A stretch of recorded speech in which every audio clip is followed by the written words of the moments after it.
Racist man demands black family leave first class.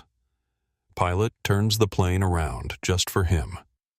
Have you ever witnessed the moment when privilege collides with justice at 30,000 feet? First class is supposed to be a sanctuary in the sky, a quiet bubble of luxury earned through success and hard work. It's a space where the elite retreat into plush leather seats, sip champagne, and momentarily escape the cramped confines of economy. But what happens when someone decides that not everyone deserves that sanctuary? When someone believes the color of your skin disqualifies you from the comfort you've rightfully purchased? Today, we witness such a collision, an entitled man's demand that a black family be removed from first class, and the extraordinary decision of one pilot who chose dignity over discrimination. This isn't just a story about an airplane turning around. It's about the moment when hate forced a U-turn, when prejudice met its match in principle, and when justice was served at cruising altitude. The choices made in the pressurized cabin of Flight 247 would ripple far beyond its metal walls, changing careers, corporations, and lives forever. It would prove that sometimes the most powerful response to hatred isn't revenge or rage. It's simply enforcing consequences. Before we take off with this remarkable true story, I want you to imagine yourself in that cabin. What would you do if you witnessed blatant discrimination? Would you speak up? Would you stay silent? Or would you, like Captain James Sullivan, be willing to turn everything around to stand for what's right? Buckle up. This is no ordinary flight. Is the plane going to go upside down? Dad. 6-year-old Noah Williams whispered the question as he clutched a small, brightly colored model airplane, a gift from a grateful patient's family. His dark eyes wide with a mixture of excitement and anxiety fixed on his father's face. Dr. Marcus Williams smiled, the corners of his eyes crinkling with genuine warmth. At 42, he carried himself with the quiet confidence of someone whose hands regularly navigated the labyrinth of children's neural tissue, giving them second chances at life. Nobody. Commercial planes like this one keep all the passengers right side up. I promise. Marcus adjusted his necktie as he settled deeper into seat 2C of American Airlines Flight 247 from New York's JFK to London Heathrow. The leather seat enveloped him with that particular new car scent that signaled luxury. He glanced at his son in the adjacent seat 2B, making sure Noah's seatbelt was properly fastened. Across the aisle in seats 2D and 2A, his wife Olivia and their 9-year-old daughter Zoe engaged in their own pre-flight ritual. Olivia, whose landscape architectural designs had transformed public spaces across 3 major cities, pointed out the window at the ground crew's choreographed movements. Her natural curls were pulled back in an elegant twist, her caramel skin glowing even under the harsh cabin lights. "See how they're using those light wands to direct the plane?" she explained. "It's like conducting an orchestra, but with a 200-ton instrument." Zoe nodded seriously, already an avid reader like her mother. She had arranged a small collection of books on the spacious console beside her seat. Her brow furrowed in concentration as she decided which to begin first. Her fingers hovered between a historical novel about London and a book about the British royal family. The Williams family had meticulously planned this 2-week European vacation for months. It was a celebration of Marcus successfully launching a pediatric neurosurgical center that specialized in treating children from underserved communities. First class wasn't an indulgence. It was a strategic choice to ensure the family arrived, rested, and ready to explore the museums, parks, and historical sites of London. Marcus absently touched his watch, a sleek titanium Montblanc smartwatch with a midnight blue face that caught the cabin lights. Few people knew it contained a sophisticated recording app, something he'd started using after a hospital board meeting where his concerns about diversity in clinical trials had mysteriously vanished from the official minutes. Trust but verify had become his quiet mantra, the hard-won wisdom of navigating predominantly white spaces his entire career. As flight attendants moved through the cabin with pre-departure beverages, Marcus caught Olivia's eye across the aisle. Her smile warm, knowing Private was the same one that had captivated him during their first meeting 15 years earlier at a charity fundraiser. It conveyed a universe of shared understanding, pride, and affection. "Champagne, sir." A flight attendant offered Marcus a flute of golden liquid, tiny bubbles spiraling upward in a hypnotic dance. "Thank you," he replied, accepting the glass with a nod. For the Williams family, this moment in first class represented something deeper than luxury. It was the culmination of years of dedication, education, and persistence. Marcus had grown up in a small apartment in Baltimore, the son of a postal worker and a high school English teacher. His journey to becoming one of the country's leading pediatric neurosurgeons had been marked by scholarship student loans, 36-hour shifts, and an unrelenting commitment to excellence. Olivia's path had been similarly challenging. The daughter of Jamaican immigrants, she had worked her way through architecture school, often taking on 3 jobs simultaneously. Her award-winning landscape designs were now featured in architecture textbooks. Their success wasn't accidental, it was earned, and while they never took it for granted, they also never apologized for it. The first-class tickets bought with Marcus's frequent flyer miles meticulously accumulated through medical conferences and speaking engagements were a symbol of their journey. Noah's small airplane made gentle arcs in the air. The boys' quiet whoosh sounds, barely audible above the cabin's ambient noise, the soft hum of the ventilation system, the occasional clink of glassware, the muted conversations of other passengers preparing for the transatlantic crossing. Zoe had selected her first book, the historical novel about London, and was already immersed in its pages, her finger tracing the words as she absorbed details about the Great Fire of 1666. The scene was one of tranquility and contentment, a perfect start to their long-anticipated family adventure. What they didn't yet realize was that their presence in first class had already become a source of intense irritation to another passenger, a man whose entire worldview was threatened by the simple fact of their belonging in this premium space. Scotch. Make it a double. Macallan. 18.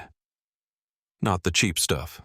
The words weren't shouted, but they carried an unmistakable edge of command, the voice of someone accustomed to instant compliance. Thomas Bradford didn't look up as he issued this order to the flight attendant, his attention fixed on the Wall Street Journal spread open across his lap. From seat 3C, Bradford observed the Williams family with undisguised contempt. At 57, he moved through the world with the easy confidence of someone who believed he had personally paved its way. His neatly trimmed silver hair complemented the subtle gray at his temples, and his tailored Brioni suit, charcoal with the faintest pinstripe, projected the image he had carefully cultivated throughout his career. Successful real estate developer and senior vice president at Bradford Heritage Properties, a firm founded by his grandfather and expanded by his father. Bradford believed firmly in hierarchies. He believed in an established order that had conveniently placed him and people who looked like him at the very top. His world was one of exclusive country clubs, board of directors meetings, and charity galas, where the price of admission ensured he would be surrounded by his kind of people. He'd noticed the Williams family immediately during boarding, his eyes narrowing as they moved with comfortable familiarity through the first-class cabin. What had caught his attention wasn't any specific action. It was their mere presence, their comfort, their belonging. The way Dr. Williams had handed his coat to the flight attendant with easy familiarity, the way the children settled into their seats without wide-eyed amazement, the way Olivia Williams had pulled out her tablet and begun reviewing documents as if the luxury of first class was nothing extraordinary. Bradford took a long sip of his scotch, feeling the familiar burn as it traveled down his throat, warming his chest. His eyes narrowed as he watched Noah Williams make his toy plane soar in gentle loops. "Ridiculous," he muttered under his breath. "They're letting anyone in these days." The words were quiet enough to avoid direct confrontation, but loud enough to create a bubble of discomfort for those nearby. It was a practice technique, the verbal equivalent of a paper cut small enough to deny but painful enough to register. Bradford had not always been this way. 20 years earlier, he had lost a major development project to Marcus Garvey Holdings, a black-owned firm whose innovative design had simply been better than Bradford Heritage's proposal. Instead of recognizing the superior work, Bradford had convinced himself the decision was political correctness gone mad. That moment had calcified something in him, a sense that the natural order was being disrupted, that his birthright was under threat. He pulled out his phone and opened his email, typing a quick note to his assistant. Jessica, remind me to write to American about declining standards in first class. Becoming unbearable. The flight attendant returned with his scotch, setting it on his armrest with a cocktail napkin. Will there be anything else, Mr. Bradford? This glass has water spots, he said, not bothering to look up. Bring me a clean one. As the attendant moved away, Bradford's gaze drifted back to the Williams family. The girl was actually reading, not playing on an electronic device. The parents were conversing quietly. The boy was being... Bradford had to admit relatively well behaved with his toy, but that wasn't the point. The point was that they were here in his space in the cabin he considered his birthright. He had been flying first class since before they were born, he was certain. He had status, a legacy. What did they have? Bradford adjusted his cufflinks, monogrammed platinum pieces that had been his father's, and reached for the Wall Street Journal. The sharp rustle as he snapped it open was deliberate. A small act of sonic intrusion into the quiet bubble the Williams family had created.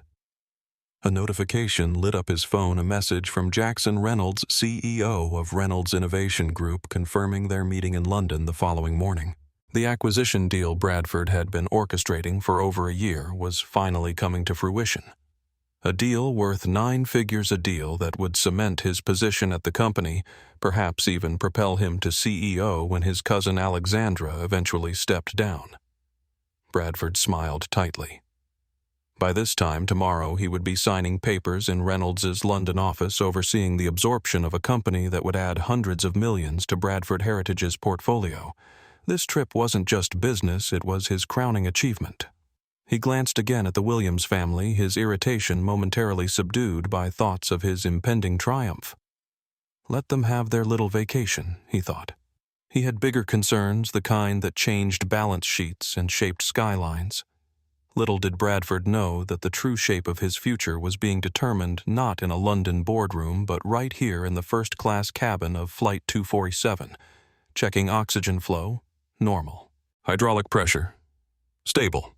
Flight management computer, initialized and operational. Captain James Sullivan's voice was steady and methodical as he and First Officer Gabriela Morales moved through the pre-flight checklist in the cockpit of American Airlines Flight 247. At 48, the former Navy pilot had logged over 18,000 hours in the air and had been with American Airlines for 15 years. His record was spotless, his reputation among crew members sterling. Outside in the cabin, the pre-flight rituals continued with practiced precision. Sofia Rodriguez moved with elegant efficiency through the first-class section, placing freshly warmed towels on silver trays and ensuring each seat's amenity kit was perfectly positioned. At 34, Sofia had been with the airline for 12 years, working her way up from regional flights to the coveted transatlantic routes. Her dark hair was pulled back in a neat bun, her uniform impeccable, her smile warm but professional. "Can I get you anything else before takeoff, Dr. Williams?" she asked, collecting his empty champagne flute. The crystal caught the cabin light, sending tiny rainbows across the tray table. "No, thank you." "Sophia," Marcus replied, noting her name tag. "We're all set." The scent of heated towels and expensive cologne mingled with the particular plastic and textile smell unique to new aircraft. The soft hum of the auxiliary power unit provided a baseline of white noise beneath the sounds of passengers settling in and overhead compartments being closed with solid thunks. In the cockpit, Captain Sullivan and First Officer Morales continued their preparations. Weather looks clear all the way to the Atlantic. Morales noted her fingers moving deftly across the navigation display. At 36, she was one of the airline's rising stars with exceptional technical skills and an intuitive understanding of aircraft dynamics. We might hit some chop near Newfoundland, but nothing significant. Sullivan nodded his salt and pepper hair, catching the light from the instrument panel. Should be a smooth ride. How's the cabin looking full flight? Sophia says we've got a good mix up front, some regulars, some families. Morales paused, then added with subtle emphasis, Bradford's in 3C. Sullivan's expression remained neutral, but his eyes reflected recognition. Thomas Bradford was well known among the crew not for pleasant reasons. His previous flights had earned him internal notes for condescending behavior toward flight attendants and complaints about everything from beverage temperature to the accents of non-American crew members. "Let's hope he's in a good mood today," Sullivan said diplomatically, returning to his checklist. But something in his tone suggested he was mentally preparing for potential issues.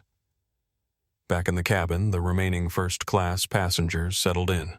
In 1A and 1B sat Raymond and Elena Ramirez, a distinguished elderly couple returning from their granddaughter's graduation. Raymond, a retired judge with a dignified bearing and silver hair, helped Elena arrange her cashmere shawl around her shoulders before settling into his own seat with a Spanish-language newspaper. In 4A, Alicia Dominguez, the 28-year-old founder of a successful tech startup specializing in anti-bias AI, was already working on her laptop. Her company had recently secured significant venture capital funding, and this trip to London was to explore European expansion opportunities. 3 years earlier, she had been removed from a first-class cabin despite having a valid ticket and experience that had directly influenced the founding of her company. Today, she watched the interactions around her with the heightened awareness of someone who had experienced discrimination firsthand. "Just water, please," Alicia said to Sophia, glancing up briefly before returning to her work. Her fingers paused momentarily as she noticed Bradford's expression when he looked at the Williams family. Bradford, meanwhile, had flagged down Sophia for the 3rd time. "The ice in this scotch has melted too much," he complained, holding out his glass without making eye contact. "And when will you be serving the warm nuts? They should be out by now." Sophia maintained her professional composure, years of training evident in her ability to keep her expression pleasant despite his tone. "I'll bring you a fresh drink right away, Mr. Bradford. The warm nuts will be served once we reach cruising altitude." Bradford huffed impatiently. "I've been flying first class for 30 years. I know when they're supposed to be served." From across the aisle, Dr. Williams observed the interaction quietly, noting Bradford's dismissive tone and Sophia's graceful handling of the rudeness. As a black physician, he was intimately familiar with the varied ways entitlement and prejudice manifested from the patient who had once asked to see a real doctor to the hospital board member who had expressed surprise at his Harvard credentials. The final preparations for departure continued.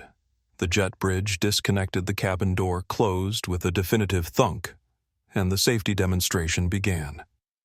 Captain Sullivan's voice came over the intercom, welcoming passengers aboard Flight 247 to London Heathrow, announcing the flight time of approximately 7 hours and 15 minutes, and advising the cabin crew to prepare for departure. As the massive Boeing aircraft pushed back from the gate, the Williams children looked out the window with excitement. Noah clutched his toy plane tighter, and Zoe pointed out the ground crew's signals to her mother. Their faces bathed in the last golden rays of New York sunlight, filtering through the small oval window. The first-class cabin, designed to be a haven of comfort and luxury, was prepared for a routine transatlantic crossing. But beneath its polished surface, tensions were already simmering, tensions that would soon boil over at 30,000 feet. "We've reached our cruising altitude of 38,000 feet. I've turned off the fasten seatbelt sign, so you're free to move about the cabin." Captain Sullivan's voice faded from the speakers, replaced by the gentle white noise of air circulation and the muted hum of the engines. The cabin lights dimmed slightly, creating an atmosphere of subdued luxury as the aircraft leveled off above a blanket of clouds that stretched to the horizon, turned rose gold by the setting sun. Sophia and her colleague Miguel moved through the aisle with practiced grace, serving warm mixed nuts in small porcelain dishes and taking drink orders for the post-takeoff service. The distinct aroma of toasted almonds and cashews mingled with the cabin's air conditioning, creating that particular scent unique to premium air travel. Zoe Williams had progressed 30 pages into her historical novel, occasionally sharing interesting facts with her mother.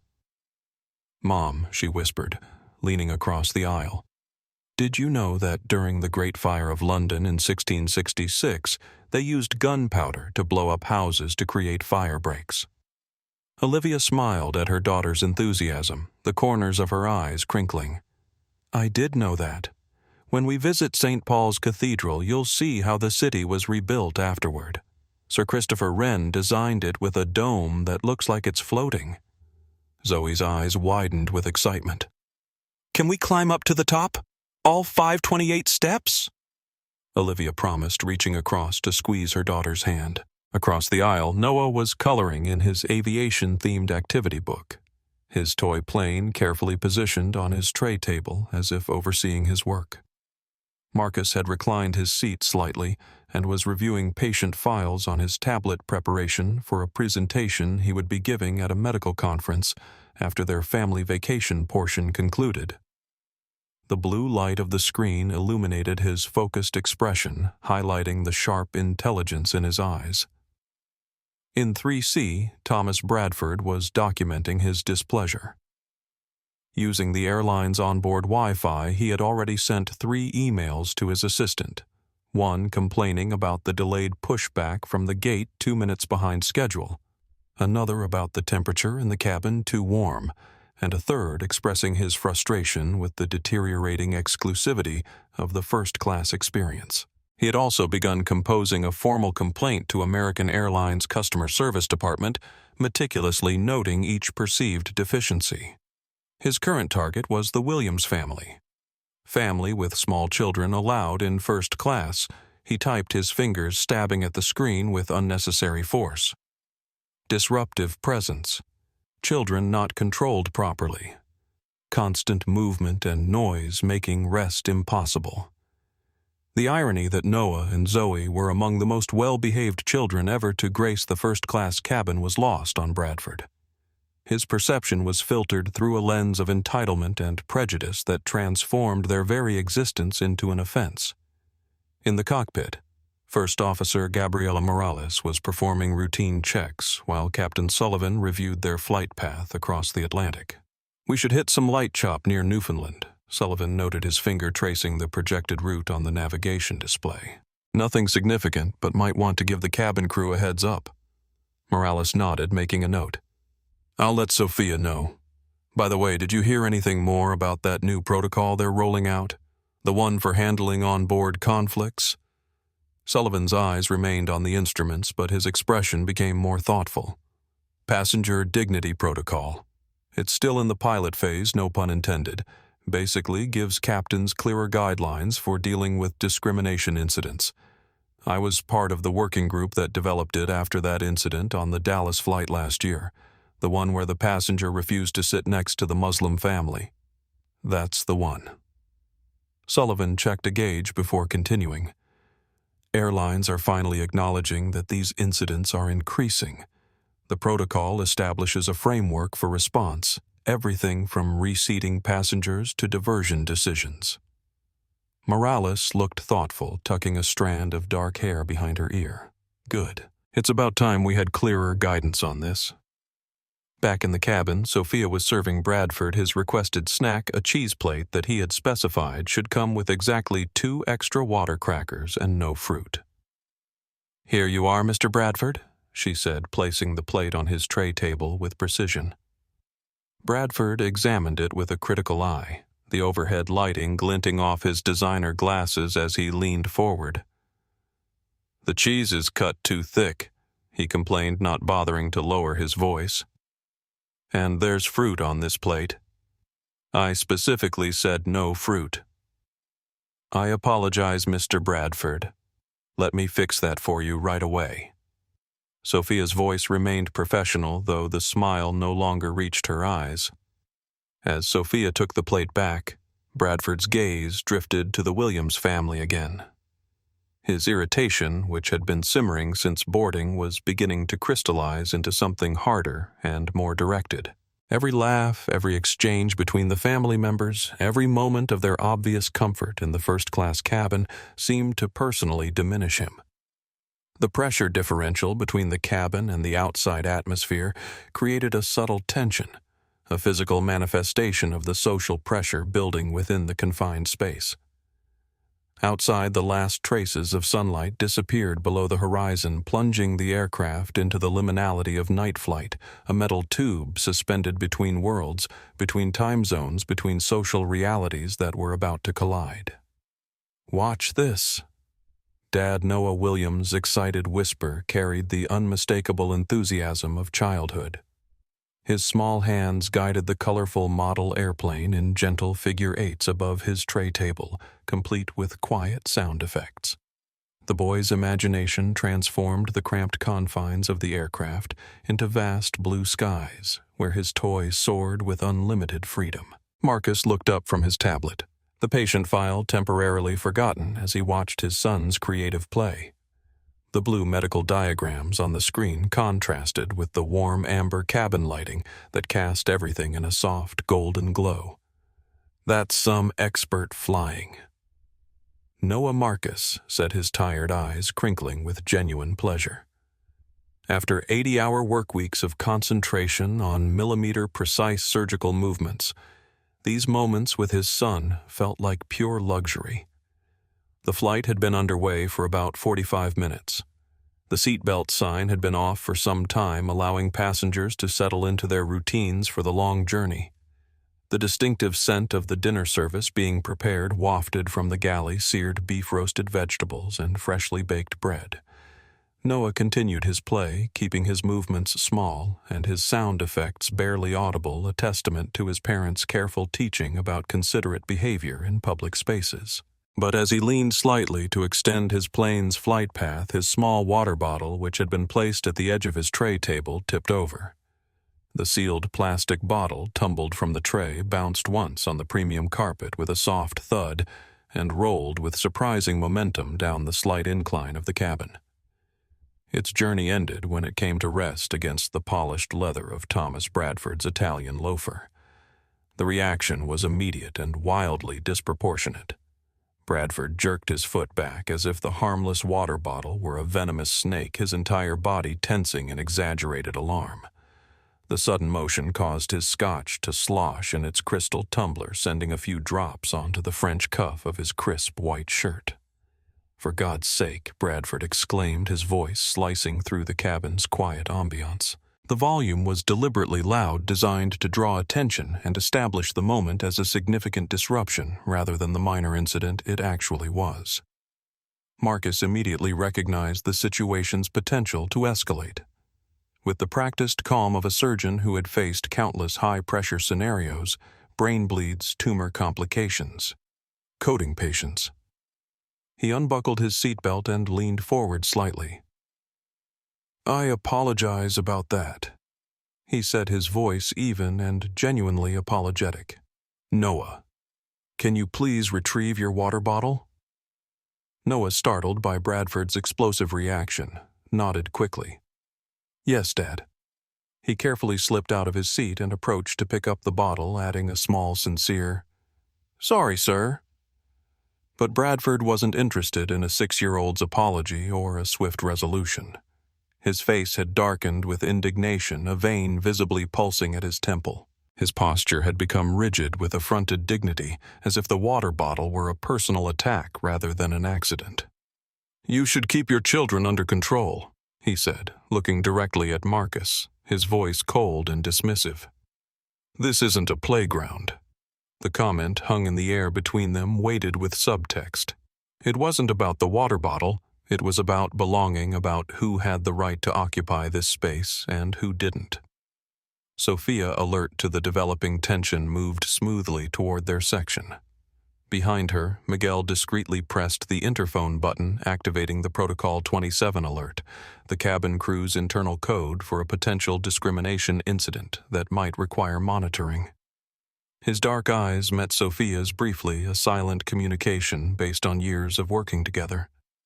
Marcus maintained his composure, though a slight tightening around his eyes betrayed his awareness of the subtext beneath Bradford's comment. His hands that had performed miracles of neurosurgery, rested calmly on his armrests, betraying none of the tension now coursing through him. "He just dropped a water bottle," Sir Marcus replied, his voice still calm but with a new firmness. He apologized. "Let's leave it at that." Bradford's eyes narrowed his gaze, moving deliberately from Marcus to Noah, then to Olivia and Zoe across the aisle. His assessment was pointed and unmistakable, a visual cataloging of a family he deemed out of place. The cabin lights reflected off his gold watch as his hand tightened around his tumbler. "Children don't belong in first class," Bradford stated, his voice dripping with disdain. "Some of us pay a premium for peace and quiet, not to be disturbed by families who clearly aren't used to this kind of environment. The coded language was as thick as mud, aren't used to this kind of environment." The implication was clear to everyone within earshot. Sophia intervened with professional grace, the scent of her subtle perfume momentarily cutting through the tension as she stepped between the seats. "Is everything all right here?" she asked, her voice pleasant but alert. Bradford seized on her arrival as an opportunity to legitimize his complaint. "No, everything is not all right," he declared, pointing toward Noah, who had retreated to the safety of his father's side. "This child is running around throwing things.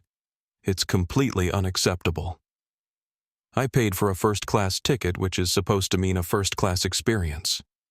Marcus's jaw tightened almost imperceptibly. With a subtle movement, he adjusted his watch, discreetly tapping the crown twice to activate its recording function, a habit born from previous experiences where his version of events had been questioned or dismissed. "That is an absolute mischaracterization," Marcus stated firmly. "My son dropped a water bottle. That's it." He picked it up and apologized. "There was no running and nothing was thrown." Sophia assessed the situation quickly, noting Noah's distressed expression and Bradford's aggressive posture. She had witnessed similar scenarios before, complaints that had less to do with actual disruption and more to do with who was perceived as belonging in premium cabins. "I understand, sir," she said to Bradford, maintaining her professional tone. "I can assure you it was just an accident. Perhaps we can all take a moment to—" Bradford cut her off, his hand slicing through the air dismissively. "I don't want platitudes. I want something done. These people are disrupting the entire cabin." The phrase "these people" hung in the air, heavy with implication. A few seats away, Raymond Ramirez lowered his newspaper, his experienced judge's eyes narrowing at Bradford's choice of words. Across the aisle, Alicia Dominguez had removed her headphones, her attention caught by the escalating exchange. The confrontation was no longer a private disagreement. It was becoming a spectacle, exactly what Bradford seemed to want. The catalyst had been provided, and the stage was set for a conflict that would soon engulf the entire first-class cabin. "I'm sorry. Did you just say these people?" Olivia Williams's voice cut through the tension with precision, like a perfectly honed blade. She had unbuckled her seatbelt and risen to her full height, her expression a mixture of disbelief and controlled anger. The cabin lighting caught the gold flecks in her brown eyes, making them seem to burn with intensity. As an accomplished professional who had navigated predominantly white spaces her entire career, she had developed a finely tuned ear for the subtle and not-so-subtle language of exclusion. The temperature in the cabin seemed to rise several degrees as all eyes turned toward the confrontation. Bradford's face flushed, not with shame, but with the indignation of someone unaccustomed to being challenged. His collar suddenly felt tight against his neck, a physical manifestation of his discomfort at having his prejudice named directly. "I said exactly what I meant."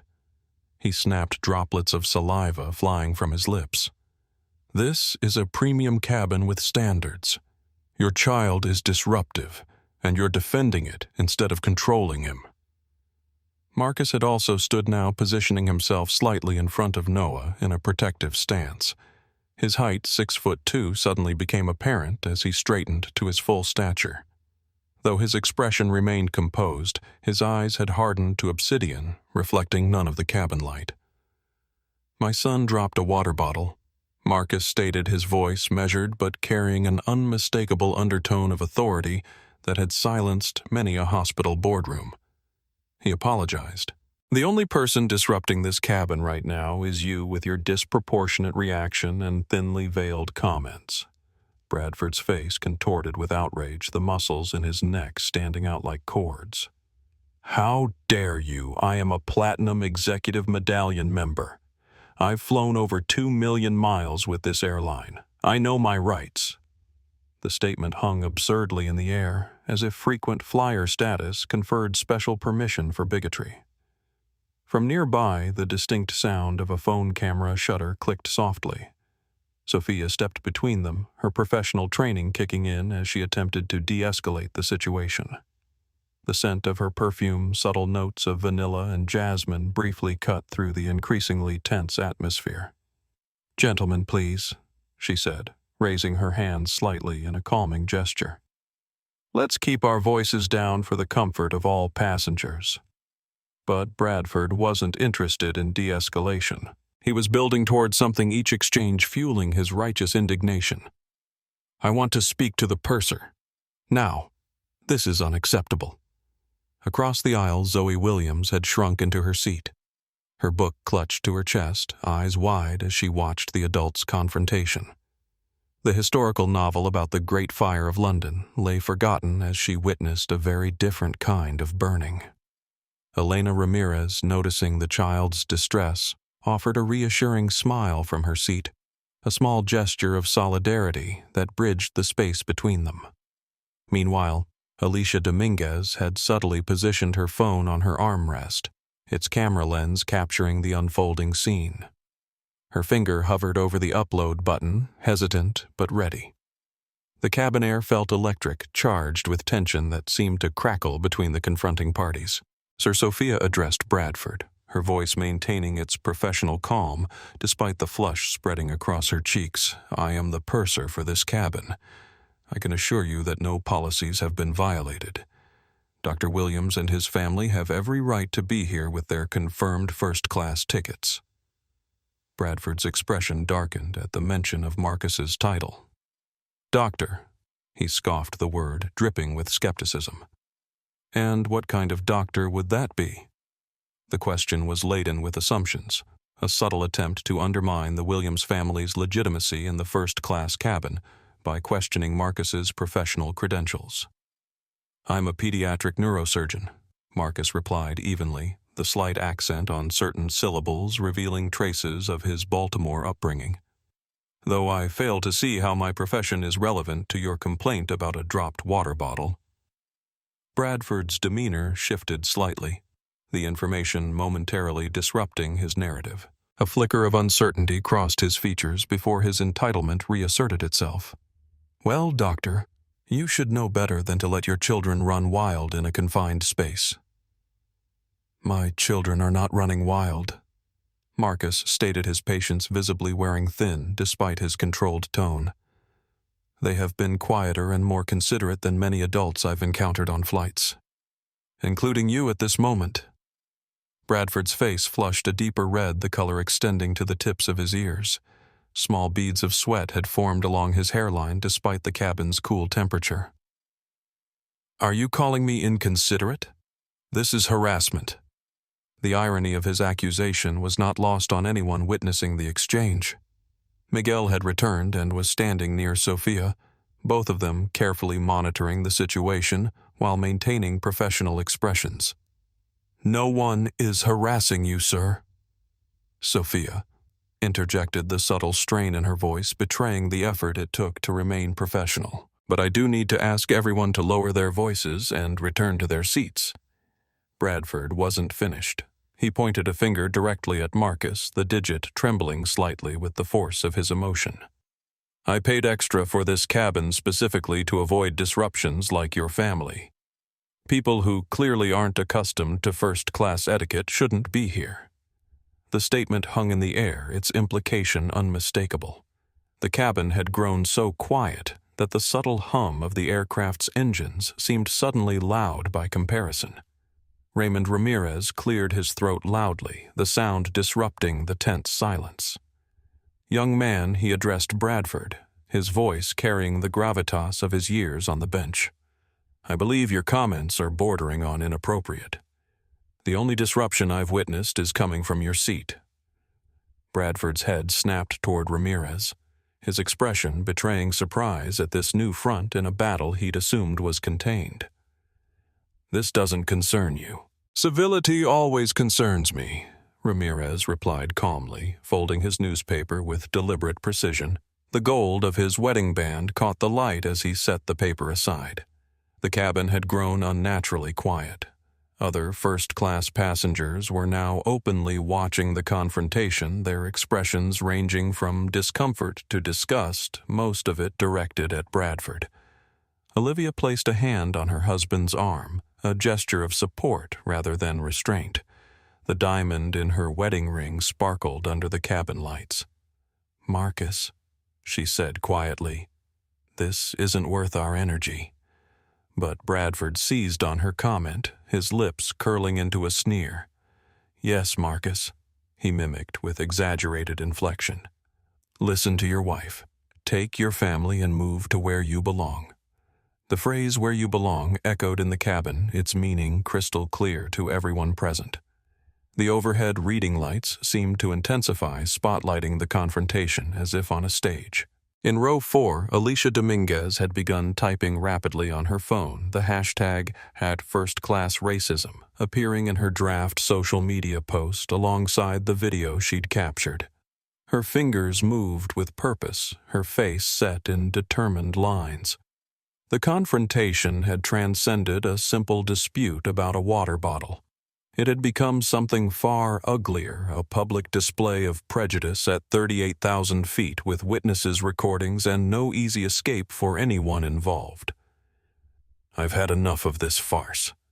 Bradford's voice had taken on a dangerous edge like steel wrapped in silk.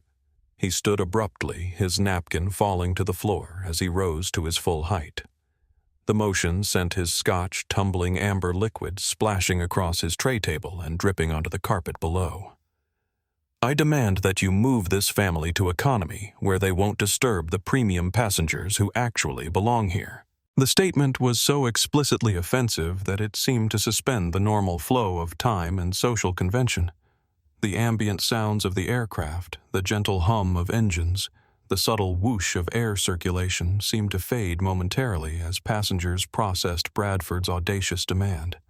Sophia's professional mask slipped for just an instant, revealing a flash of genuine shock before she regained her composure. Her earrings, small silver hoops, caught the light as she took an instinctive step back, physically distancing herself from Bradford's ugliness. "Sir," she said, her voice firm, and without its usual warmth, "that request is inappropriate and against airline policy. The Williams family has legitimate first-class tickets and will not be moved." The aroma of spilled scotch permeated the immediate area, its peaty scent a sharp counterpoint to the tension. Bradford's face had taken on a mottled quality, patches of red against sudden pallor, indicating his elevated blood pressure. "I am a top-tier loyalty member who spends tens of thousands of dollars with this airline annually," he declared, each word precise and clipped. "Their comfort cannot take precedence over mine." "This isn't about comfort," Marcus Williams stated, his voice controlled but carrying a dangerous edge.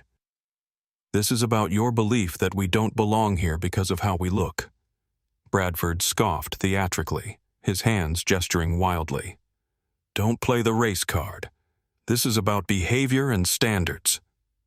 "No," Marcus replied, each word precise and measured like a carefully administered medication. "This is about you seeing a black family in first class and deciding we must be breaking some unwritten rule. Your prejudice isn't my problem." He paused, then delivered a line that seemed to crystallize the entire confrontation. "I repair children's brains for a living. Fixing your prejudice isn't in my skill set."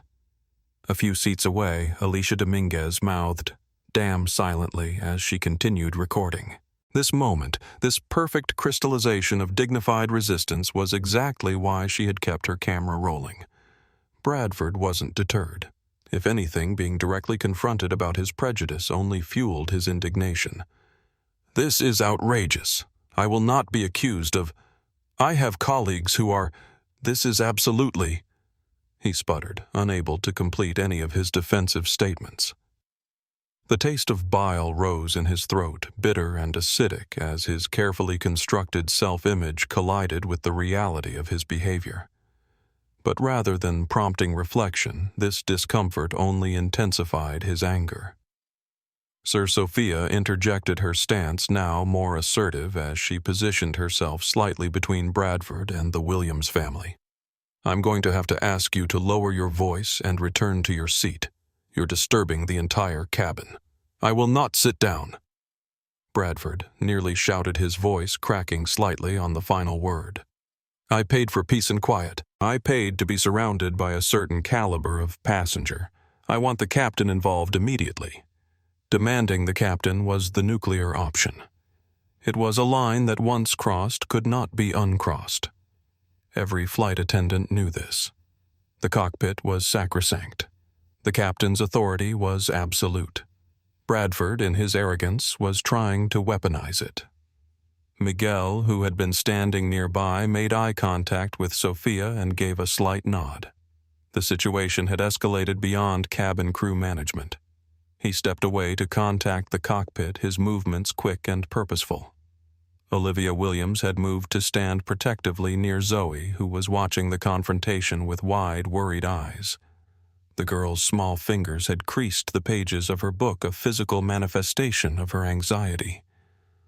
"Mom," Zoe whispered, her voice carrying in a momentary lull in the confrontation. "Why is that man so angry at us?" The question, innocent, direct, and heartbreaking, hung in the air. Several passengers visibly winced at the reminder that children were witnessing this ugly display of adult prejudice. Olivia bent down to her daughter's eye level, her voice gentle but clear enough to be heard. "Some people carry anger inside them that has nothing to do with us, sweetheart. We know who we are and where we belong." Bradford sneered, his lips curling back to reveal clenched teeth. "Where you belong is at the back of the plane, not up here pretending to be first class." The statement was so explicitly offensive that several passengers gasped audibly.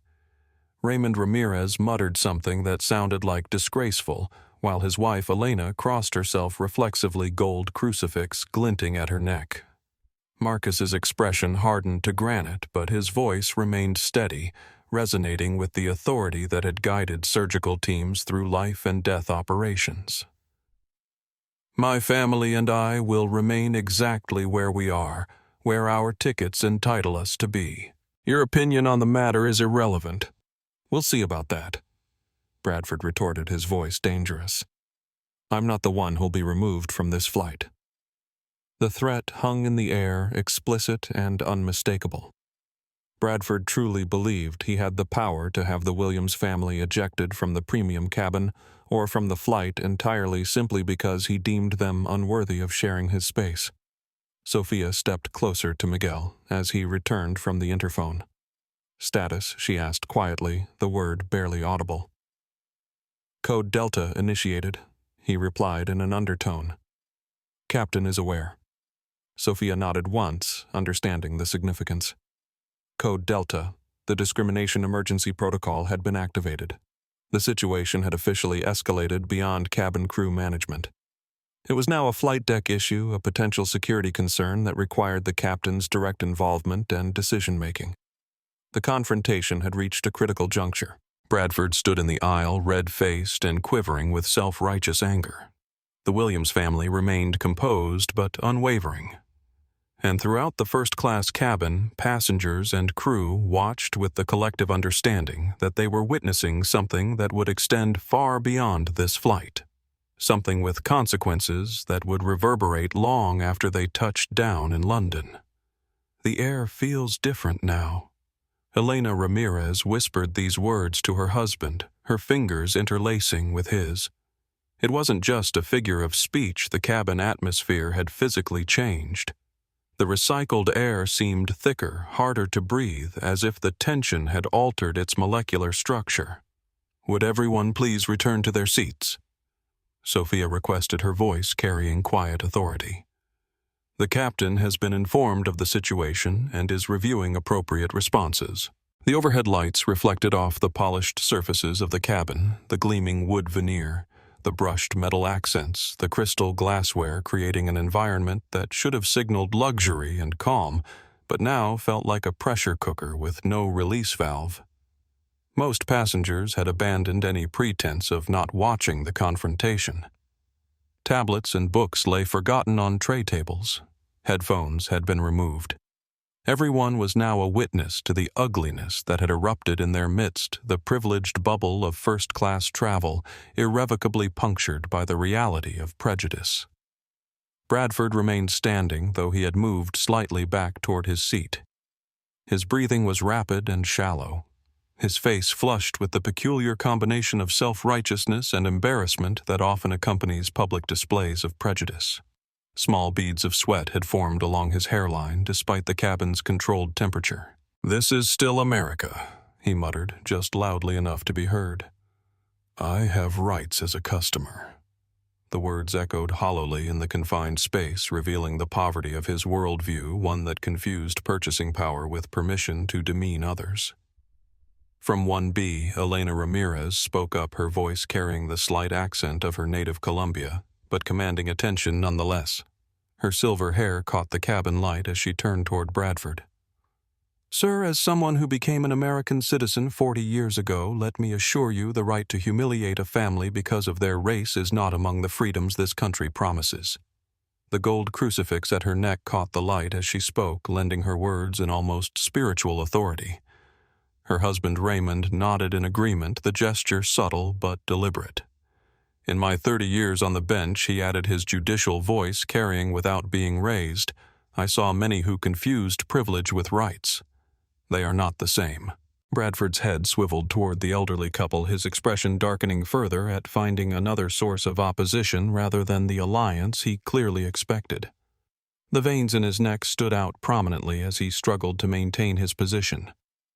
"You don't understand. This isn't about their trying to make it seem like—" "We all heard what you said," Alicia Dominguez interjected from her seat, her phone still visible in her hand. The screen's blue light illuminated her determined expression. "And what you meant." Bradford's eyes widened as he noticed the phone. "Are you recording this? That's invasion of privacy. You can't. This is a public space," Alicia replied calmly. "There's no expectation of privacy in a commercial aircraft cabin." The intervention of other passengers created a ripple effect through the cabin. Bradford's isolated confrontation with the Williams family had evolved into a cabin-wide referendum on acceptable behavior. Bradford was no longer facing down a single family. He was now opposed by a growing coalition of disgusted fellow passengers. Marcus Williams had guided his son back to his seat, whispering reassurances as he helped the boy fasten his seatbelt. Noah's small hands trembled slightly as he clutched his toy airplane. All enthusiasm for play vanished in the face of adult conflict. Across the aisle, Zoe had curled against her mother, her young face a mixture of confusion and hurt. The sight of the children, innocent bystanders affected by an adult's prejudice, seemed to further unite the cabin against Bradford. Sophia moved through the space with deliberate calm, checking on passengers, offering water, projecting stability amid the tension. The ice in the glasses clinked softly as she placed them on tray tables, the sound jarring in the charged atmosphere. "The captain will make a decision shortly," she informed Bradford, her tone neutral but firm. "In the meantime, I need you to return to your seat." Bradford's posture remained defiant, his chin raised slightly in a gesture of superiority that seemed increasingly hollow. I'm not sitting down until something is done about this situation. They need to be moved. The only person creating a situation is you, Marcus stated from his seat, his arm protectively around Noah. My family hasn't violated any policy or regulation. You're the only one disturbing this cabin. Bradford pointed a finger accusingly. You're playing the victim. This is reverse discrim. Sir Sophia's sharp interruption prevented the completion of his offensive claim. Return to your seat immediately, or I will need to report continued non-compliance to the captain. The explicit mention of non-compliance, a term with specific implications for air travel, finally penetrated Bradford's righteous bubble. Airlines had strict protocols for handling disruptive passengers, and the post-9/11 environment gave these protocols significant weight. With visible reluctance, Bradford lowered himself into his seat, though he remained perched on its edge like a predator ready to spring. The leather creaked beneath him as he shifted uncomfortably, his body language radiating tension. This isn't over. He muttered the words emerging through clenched teeth. Miguel approached Sophia and murmured something in her ear. She nodded once, then addressed the cabin with professional composure. Ladies and gentlemen, I apologize for the disruption. Captain Sullivan is aware of the situation and will address it shortly. In the meantime, we'll be continuing our meal service. Thank you for your patience. This seemingly routine announcement carried significant subtext for those familiar with airline operations. The mention of the captain by name and the commitment to addressing the situation shortly indicated that decisions were being made, serious ones, about how to handle what had occurred. In the Williams family's row, Olivia leaned across the aisle toward Marcus. You okay? She asked quietly, her eyes conveying a complex mixture of concern, pride, and solidarity. Marcus nodded once his expression controlled, but his eyes conveying a complex mix of anger, determination, and concern for his children. He glanced at his watch, confirming it was still recording then at Bradford, who was now furiously typing on his phone, presumably documenting his version of events to airline customer service or social media. What no one in the cabin yet realized was that the confrontation had already escaped the contained environment of Flight 247. Alicia Dominguez's video clip, hastily uploaded during a moment when Sophia's attention was elsewhere, had begun its viral journey across the internet. The hashtags #FirstClass, racism, and #FlightJustice were already gathering momentum, with the view count climbing rapidly as the clip was shared, commented on, and amplified. The flight had been in the air for less than 2 hours. Their destination was still over the mid-Atlantic. But the story of what happened on American Airlines Flight 247 was already taking flight in ways none of them could have anticipated. Breathe. Just breathe. Sofia Rodriguez whispered the mantra to herself as she stood in the forward galley, her hands gripping the edges of the stainless steel counterhead, bowed slightly as she took a moment to compose herself. The cool metal against her palms provided a grounding sensation as she struggled to process the escalating situation in her cabin. 20 minutes had passed since Bradford's explosive demand that the Williams family be moved to where they belong. The cabin had settled into an uneasy ceasefire, with Bradford sullenly reviewing documents on his tablet, while the Williams family attempted to salvage their children's first international flight experience.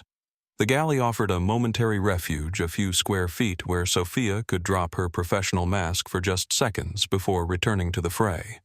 The familiar scents of coffee and warming meals provided an illusion of normalcy that contrasted sharply with the charged atmosphere just beyond the curtain. You okay? Miguel asked quietly, pausing in his preparation of the meal service trays. His concerned eyes met hers as he arranged silverware with practiced efficiency. Sophia exhaled slowly, releasing a fraction of the tension that had built between her shoulder blades. I've dealt with difficult passengers before, but this? She shook her head, a strand of dark hair escaping her neat bun. The way he looked at that family, the things he said, it was so blatant. The dilemma facing Sophia went beyond standard customer service challenges. As the lead flight attendant for the first-class cabin, she was responsible for passenger comfort and safety. but this situation had ethical dimensions that transcended the airline's service manual. Sophia's mind flashed back to a flight 5 years earlier, Dallas to Phoenix, an otherwise forgettable Tuesday afternoon service. She had been newer then, still eager to please, still believing that the customer is always right was an inviolable law rather than a flawed guideline. She had been the only Hispanic crew member that day working the premium cabin where a passenger had complained about being seated next to a woman in a hijab. The passenger had used the same phrase, certain caliber, that Bradford had just employed, and Sophia had accommodated his request for a seat change, telling herself she was simply resolving a conflict efficiently. The Muslim woman's expression when she realized what was happening had haunted Sophia ever since the quiet dignity, the resigned understanding that even in the neutral space of an aircraft cabin she was still considered other.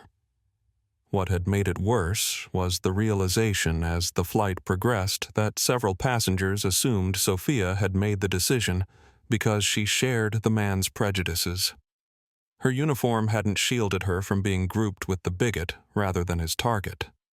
Sophia had never made that mistake again. She had learned that neutrality in the face of discrimination wasn't professionalism, it was complicity. The memory of that woman's eyes still visited her in quiet moments, a reminder that actions had consequences far beyond immediate convenience. "Captain's asking for an update," Miguel said, interrupting her thoughts as he handed her the interphone. The polished handset felt cool against her palm as she took it. She straightened her posture and took the handset. "This is Sophia." Captain Sullivan's voice came through clearly, the connection crackling slightly with static. "Sophia, I need your assessment of the situation in first class." Sophia turned slightly away from Miguel, lowering her voice, though still keeping it professional and clear. The passenger in 3C, Thomas Bradford, made explicitly discriminatory comments toward the Williams family in 2A through D, she reported. He demanded they be moved to economy based solely on his belief that they don't belong in first class. When I refused, he became agitated and requested captain intervention. He's currently complying with the seatbelt sign but continues to make comments within earshot of the family. A slight pause. "Are the Williams children okay?" The question reflected Sullivan's reputation for considering all dimensions of a situation, not just policy compliance, but human impact. It was one of the reasons crew members requested to fly with him whenever possible. "They're upset," Sophia answered honestly, the words catching slightly in her throat as she recalled Zoe's confused expression, trying to be brave, but they've clearly been affected. Dr. Williams has remained remarkably composed given the circumstances, but this is affecting their entire trip, and other passengers, most seem disgusted by Bradford's behavior. The Ramirez couple and Ms. Dominguez in particular have spoken up in the Williams family's defense. No one has supported Bradford's position. There was a brief pause before Sullivan spoke again. In the background, Sophia could hear the subtle sounds of the cockpit, the occasional beep of instruments, the soft murmur of First Officer Morales communicating with air traffic control. "I understand Bradford has a history of difficult behavior on previous flights." "Yes," Sophia confirmed, remembering the internal notes attached to his customer profile. "He's been flagged in the system before for condescending treatment of crew members, particularly female crew members of color." Another pause. Sophia could almost hear the captain weighing options, calculating variables, considering the complex matrix of regulations, company policy, passenger rights, and basic human decency that would inform his decision. Sophia Sullivan finally said, his voice taking on a more formal tone. "I'm initiating passenger dignity protocol. Document everything that's occurred and have Miguel ready the incident forms. I'll be making an announcement shortly." Sophia felt a momentary surge of relief mixed with apprehension. The passenger dignity protocol was new, a framework developed specifically to address discrimination incidents on board. Its activation indicated that Captain Sullivan was taking the situation with the utmost seriousness. "Understood, Captain," she replied, her professional tone masking the emotional weight of the moment. As she hung up the interphone, Sophia noticed Bradford approaching the galley, his expression set in lines of entitlement and determination. His cologne, an expensive, overpowering scent, reached her before he did, mixing unpleasantly with the galley's food aromas. "I need to speak with you," he demanded without preamble, his voice pitched low but intense. "This situation is completely unacceptable. I've been a loyal customer for decades, and I expect to be treated with appropriate respect." Sophia turned to face him fully, her professional mask firmly in place despite the anger simmering beneath. "Mr. Bradford, I'm preparing for meal service. If you have concerns, I'm happy to discuss them after we've served the cabin." Bradford stepped closer, his physical presence deliberately intimidating as he used his height advantage to loom over her. The overhead lights cast harsh shadows across his face, emphasizing the tight lines around his mouth and eyes. "Listen to me carefully," he said, his voice dropping to a menacing whisper. "I could buy and sell this airline if I wanted to. I have contacts on the board of directors.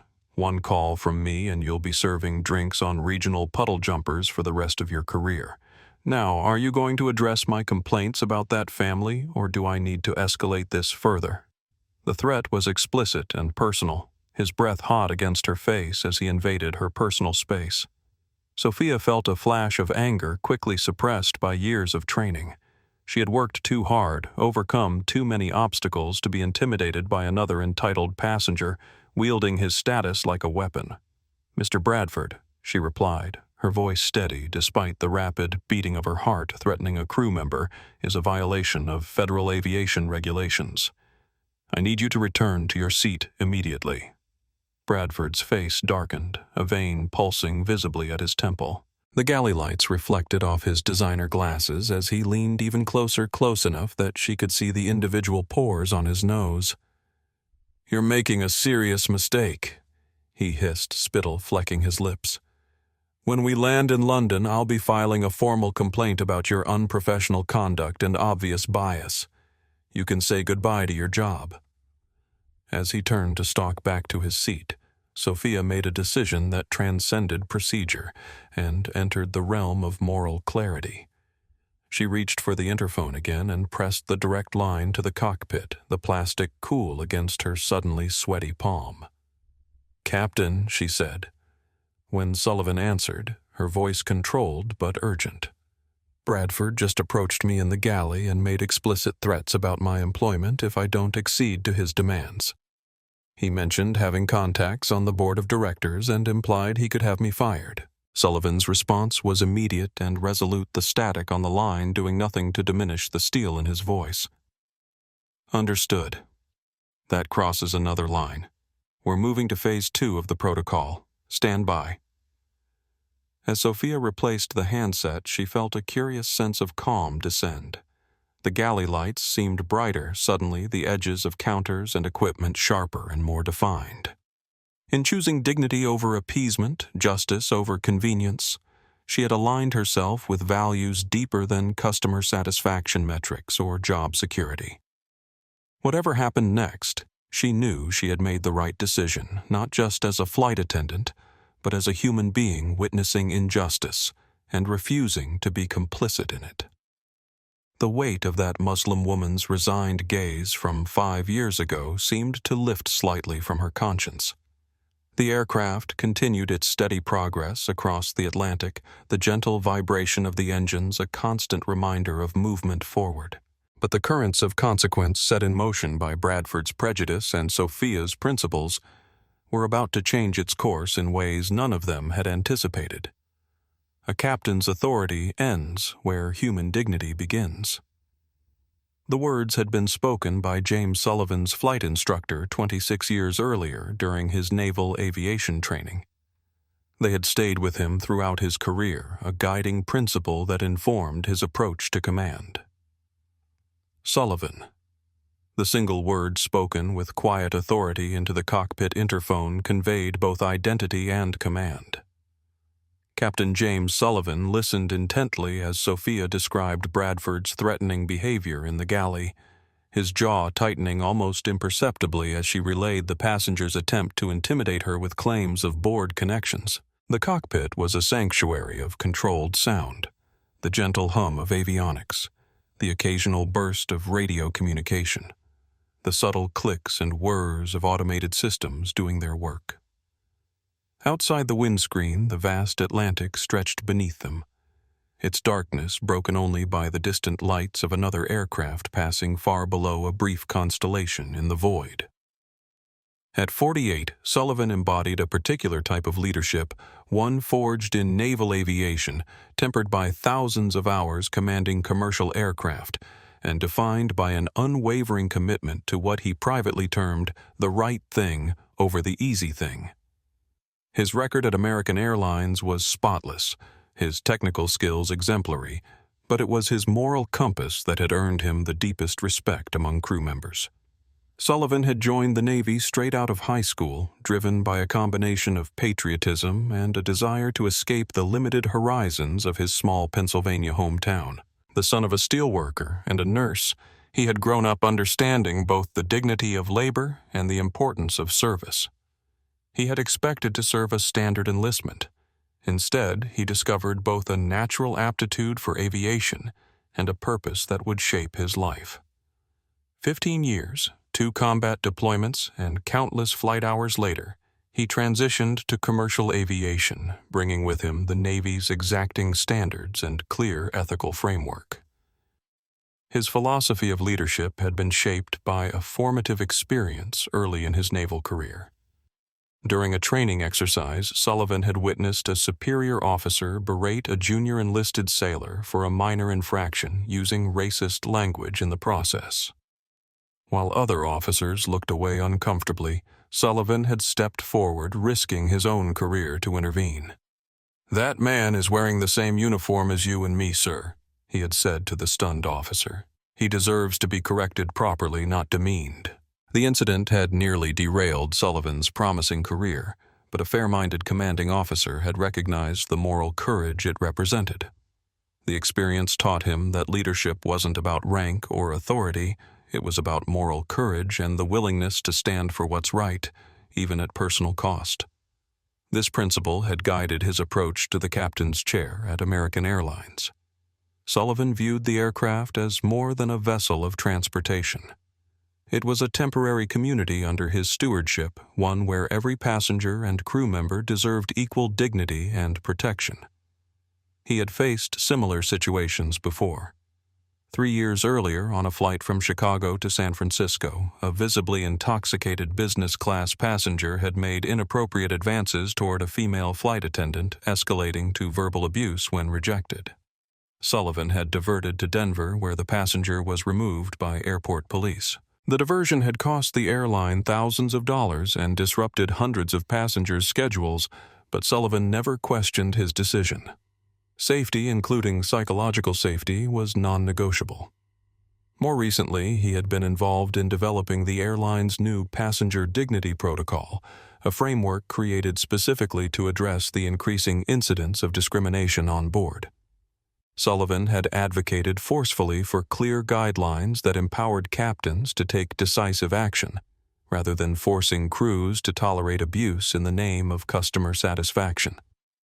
Now, listening to Sophia's account of Bradford's behavior, Sullivan mentally reviewed the protocol's decision matrix. The situation clearly met multiple criteria for intervention: explicitly discriminatory language, refusal to comply with crew instructions, intimidation of crew members, and creation of a hostile environment for other passengers. The options before him ranged from reseating either Bradford or the Williams family, though the latter would effectively reward discrimination, to issuing a formal warning, to diverting the aircraft for passenger removal. Each option carried consequences: operational, financial, and reputational. Sullivan glanced at the navigation display, the green line of their programmed route stretching across the digital representation of the Atlantic. They were approximately 1/3 of the way across, just past the eastern edge of Canadian airspace, heading for the vast open ocean. A diversion now would mean turning back to Halifax or St. John's, the last feasible airports, before committing to the oceanic crossing. The decision window was closing rapidly. Once they passed a certain point, turning back would become impractical, and they would be committed to continuing to Europe with Bradford on board. First Officer Gabriela Morales had been monitoring communications while handling routine flight duties. The soft glow from the instruments illuminated her focused expression as she looked over at Sullivan, reading the gravity in his features. "Bad?" she asked simply. Sullivan nodded once. "Bradford threatened Sophia, claimed he has board connections and could end her career if she doesn't move the Williams family to economy." Morales's expression hardened, her hands momentarily stilling on the controls. Like Sullivan, she had zero tolerance for passengers who threatened crew members. "That crosses a line." "It does." Sullivan checked their position again, mentally calculating fuel requirements, time implications, and notification procedures. "We've got about 10 minutes before we need to decide about diverting." The weight of command settled on his shoulders, not uncomfortably, but with familiar gravity. This was why he occupied the left seat, not just for his ability to fly the aircraft, but for his willingness to make difficult decisions when required. Sullivan thought of the Williams children, their first international trip now marred by ugliness. He thought of Dr. Williams, a man who saved children's lives, being humiliated in front of his own family. He thought of Sophia, a consummate professional, being threatened for simply doing her job with integrity. And he thought of Bradford, a man who clearly believed his status and skin color entitled him to dictate who belonged in premium cabins and who did not. The choice, when viewed through the lens of Sullivan's principles, wasn't really a choice at all. It was simply a matter of how not, whether to enforce the boundaries of decent behavior. He reached for the interphone again. "Sophia, this is the captain. We're initiating Phase 2 of the protocol. I'll be making an announcement shortly. Prepare the cabin." As he replaced the handset, Morales was already pulling up the diversion checklist, anticipating his decision with the intuitive understanding of a well-matched flight crew.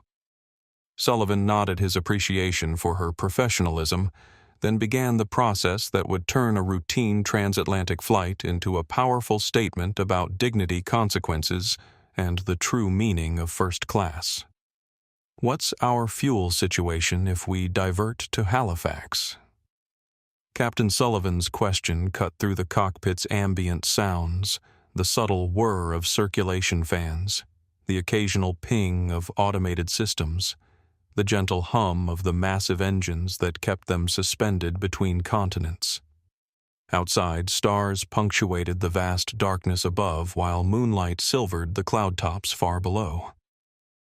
First Officer Gabriela Morales consulted the fuel management system, her fingers moving efficiently across the screen. The blue-green glow illuminated her focused expression as she analyzed the data. "We have plenty of margin for Halifax," she reported, the technical certainty in her voice providing a counterpoint to the human uncertainty of the situation they were facing. "We'd need to dump approximately 20,000 pounds for landing weight compliance, but weather's clear for the procedure. We'd still have the required reserves plus contingency." Sullivan nodded mentally, calculating the cascading effects of a diversion. Turning back now meant delays for 211 passengers' crew, scheduling disruptions, accommodations for those who would miss connections, and significant operational costs for the airline. The financial impact alone would run to 6 figures. It wasn't a decision to be made lightly, even with clear justification. Sullivan had diverted aircraft before for mechanical issues and medical emergencies, all clear-cut situations with established protocols. This was different, a judgment call based not on physical safety, but on human dignity and the integrity of the shared space he commanded. "Let's review the protocol checklist," he said, pulling up the electronic document on his tablet. The Passenger Dignity Protocol provided a structured framework for assessing discrimination incidents and determining appropriate response as a tool to ensure that such decisions weren't arbitrary but based on clear criteria. Discriminatory language or behavior. Sullivan read the first criterion, the tablet's light casting shadows across his face. Confirmed, Morales replied, her tone shifting from technical to evaluative. Multiple witnesses reported explicitly racist statements about where the family belongs. Refusal to comply with crew instructions confirmed. Sophia reported he initially refused to return to his seat and continued arguing after being asked to stop. Creating a hostile environment for other passengers confirmed. The Williams children are distressed, and other passengers have expressed discomfort with his behavior. Intimidation or threats toward crew or passengers confirmed. He directly threatened Sophia's employment and attempted to use claimed connections to intimidate her. Sullivan continued through the checklist, methodically establishing that Bradford's behavior had violated multiple threshold criteria for intervention. The protocol recommended a graduated response starting with formal warnings and escalating to removal if necessary. He's already been warned by Sophia, Sullivan noted, scrolling through the document. And instead of de-escalating, he escalated by threatening her. Morales nodded in agreement, moonlight briefly illuminating her face as they passed through a gap in the cloud cover. That's a critical threshold in the protocol. Threats against crew automatically elevate the response level. They had reached the decision point. Sullivan sat silently for a moment, weighing all factors. As captain, he had near absolute authority over the aircraft and everyone aboard. With that authority came the responsibility to use it judiciously. We need to consider alternatives, he said, not because he was uncertain, but because thorough consideration was part of good command. Could we isolate Bradford? Move him to a different cabin? Morales shook her head, her earrings catching the instrument light as she moved. That would put him in closer proximity to economy passengers and potentially expose more people to his behavior. And it sends the wrong message that first class is reserved for certain passengers, exactly the prejudice he's expressing. What about moving the Williams family to business class as an upgrade, not a downgrade? Same problem, Morales replied, her brow furrowing. It rewards Bradford's behavior by giving him what he wants, a first-class cabin without the family he objects to. And it punishes the Williams family for being victims of discrimination. They'd know exactly why they were being moved, regardless of how we framed it. Sullivan nodded, having anticipated these conclusions, but needing to verbalize the alternatives for proper procedure. The cockpit felt smaller, suddenly the responsibility of command more tangible. So we're left with either continuing with Bradford on board, issuing a final warning, or diverting to remove him. The protocol is clear. Morales said, her tone professional, but with an undercurrent of conviction. Threats against crew members combined with discriminatory behavior that has continued despite warnings meet the criteria for removal. Sullivan made his decision, the weight of it settling on him not as a burden but as a responsibility fulfilled. Contact Oceanic Control. Advise them we're turning back due to a disruptive passenger. Request clearance for Halifax. As Morales began the communication, the subtle shift in her posture revealing her support for the decision, Sullivan calculated their new route.